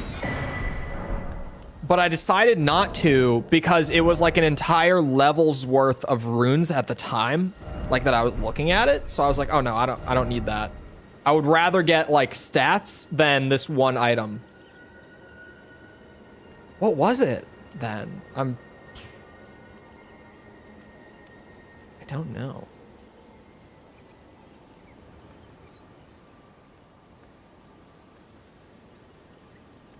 Have I done all the cool stuff? Oh no, there's that tunnel. I was looking at Weeping and I was like, I think I've done all the cool stuff. I have not done this tunnel yet.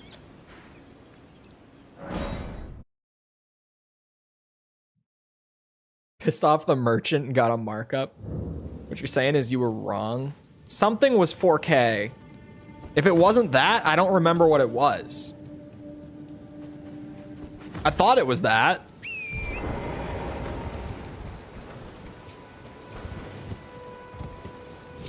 I wish I could remember what it was.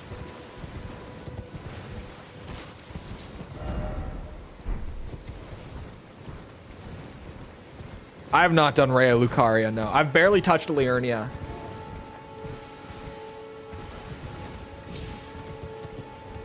I dread doing Rhea Lucaria every playthrough. That area and I do not get along, historically. All the magic spam really gets to me. All of the mannequins with their crazy, like, fire 20 arrows in one barrage shit gets to me. Oh wait, is the tunnel down there? It would be, wouldn't it?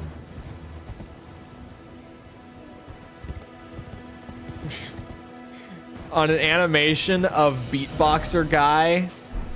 This is the guy who spent 50K on Cartoon Prawn. Is that what those references? Correct me if I'm wrong.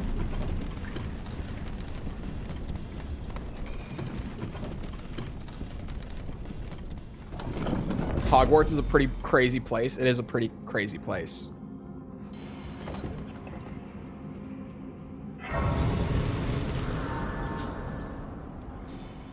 Hoping for Rainbow Six next. Rainbow Six would be a wild one. Like, dude, PS1 Rainbow, so good. I played so much PS1 Rainbow when I was a kid. And then we go up to like Rainbow Six Extraction. Although Metal Gear, we're coming closer to Survive every day. So, okay, we're fine. Never mind. got so scared. I thought we were dead. But hello, Rubifix. Thank you. Appreciate it. Right now, I'm trying to remember what were like the top 3 on the poll. I think Halo is number 1, last I checked at least. What was it tied with? Oh, Yakuza was up there. And then, trying to remember. Was it Legend of Zelda that was in 3rd place? I don't remember what 3rd place was. I'm gonna go look now. I'm pulling it up. But I've been saying it a lot recently with this poll. This poll has only gone out on, oh, it's Stalker. Zelda was 4th. Stalker is in 3rd place. Which honestly, that would be a really good review series too. There's not that many Stalker games, so it would be a shorter one. But these are some good games that have a lot to dig into that a lot of people haven't played. And there's a new one coming out this year, later this year. So this would be a good one. Zelda would also, Zelda changes so much from game to game. That would also be a good one. Castlevania. Castlevania's down here. Where's Rainbow? I'm not overly shocked. Where is Rainbow? Oh my God. I was like, did I scroll by it? I did not. It's down there. I'm not shocked that the Ace Combat audience doesn't have a ton of crossover for Rainbow.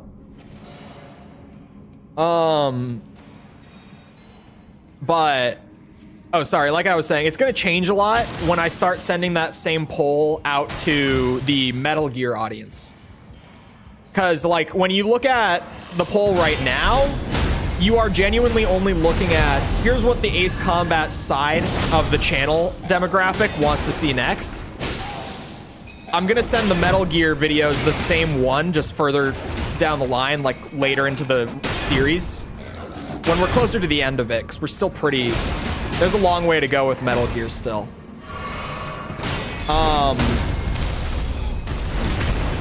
When the Metal Gear audience starts voting, it's gonna change a lot, especially because the Metal Gear audience on the channel is much larger than the Ace Combat audience. Like by a very noticeable margin. So that poll is gonna shift a lot. Because like that poll right now also looks super different from when, what's that? From when, oh yeah, the Armored Core audience way back pretty much voted on the same exact poll. The results this time around are so different.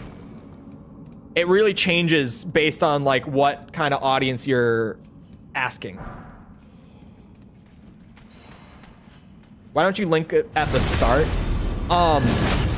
The people who watch like the first 30 seconds, I could certainly gauge interest off of that audience. But the people who watch the videos like in their entirety make up the majority of the channel's engagement in terms of like total. Because watch time count, like every second of a video watched on YouTube right now, the way that the system works currently, each second watched is engagement. So I could poll the people, like everyone who only watches the first minute, and I could get more votes. But say people who watch like, let's say 3 or 4 minutes of the video make up less of the channel's overall like engagement than the people who watch like 20 minutes of a video whenever they click, right? So in my mind, the people who watch the videos all the way through are the people that are worth catering to more. The people who watch all the videos or check the comments. And to be honest, not many people check the comments, like actually go and read the comments. You would think it's a lot more than it is. But a real trust me bro moment here. The amount of times that I will like... I can't even really get into specifics off of memory, but... extra trust me bro moment. I can like pin a comment saying something. Let's just hypothetically, it's like a correction in the video. I'm like, oh, whoops, I forgot to mention this in the video.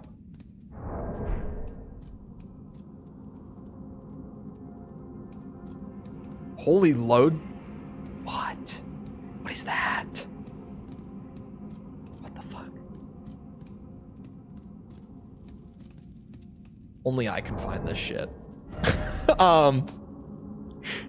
Sorry, I can put like a correction, right? And I could be like, hey, I forgot to mention this. I meant to. Here's what I think about it. And then I will get like a flood of comments that are like, why did you not talk about this? What did you think about this? Well, like people don't even read the pinned comment. Or they go to the comment section, click to type, they type. That's it. It actually happened a couple times on the Armored Core videos where like the Master of Arena video, I pinned a comment way back that was like, I didn't cover disc 2 because it was bonus content and I didn't feel like it was really worth taking away from the flow of the overall video just to mention it. And I still to this day get comments that are like, why did you not play disc 2? Since they changed how it works in Assault Horizon. But the high G turns were in games prior. It's the thrust vectoring. They just made it universal. Bring in a different audience than putting it earlier. No. The poll itself gets votes from a smaller pool of users. And I want to filter it down to that pool because that pool's data is much more valuable. If I get here, let's hypothetically speaking, how many votes does this have on it right now? I'm just gonna go and pull the number. It has 2,800 votes on it, right? So say I put it at the beginning of the video and I get, how many people watched this video? The one that I pulled this from specifically all the way through. I'm grabbing data because we have data. Only 24% of the audience actually watched all the way through this video. And those are the people that polled, right? So I could have gotten like 11,000 votes instead. But in that 11,000 votes, that's just one giant pool. And I don't know what votes are more valuable than the others if they're all thrown into the same category with no labeling, because there's no way to do that. So I just try to pull the smaller, more valuable group because I get way more out of those answers than the people that only watch like 2 minutes. That was a very fast way to explain it. Hopefully it made sense. Anyway. They were a new mechanic. The thrust vectoring is pretty visual. It doesn't affect mobility. It affects mobility in 5 and 0. Does it not? It feels like it does, certainly. Anyway, I hope you guys enjoyed. If you did enjoy, and you haven't done so already, feel free to go ahead and leave a sub. Come back another time. We're doing this. We're doing Armored Core, Ace Combat, Metal Gear, all that stuff as well. Feel free to come back another time for any of that. Also, if you enjoyed and you haven't done so already, feel free to go ahead and leave a like. Helps out a lot with algorithm stuff, blah, blah, blah. If you're looking for anything outside of YouTube, like Twitter, Discord server, whatever, those are in the description below. If you haven't seen the Armored Core series yet, that's the original review series that sparked like the whole format. I have that linked in the pinned message at the top of chat. If you haven't seen that, feel free to check that out. Other than that, once again, I hope you guys enjoyed. I'll see you all back here next time. I hope you all have a great rest of your day. Thank you for coming to the stream, and goodbye.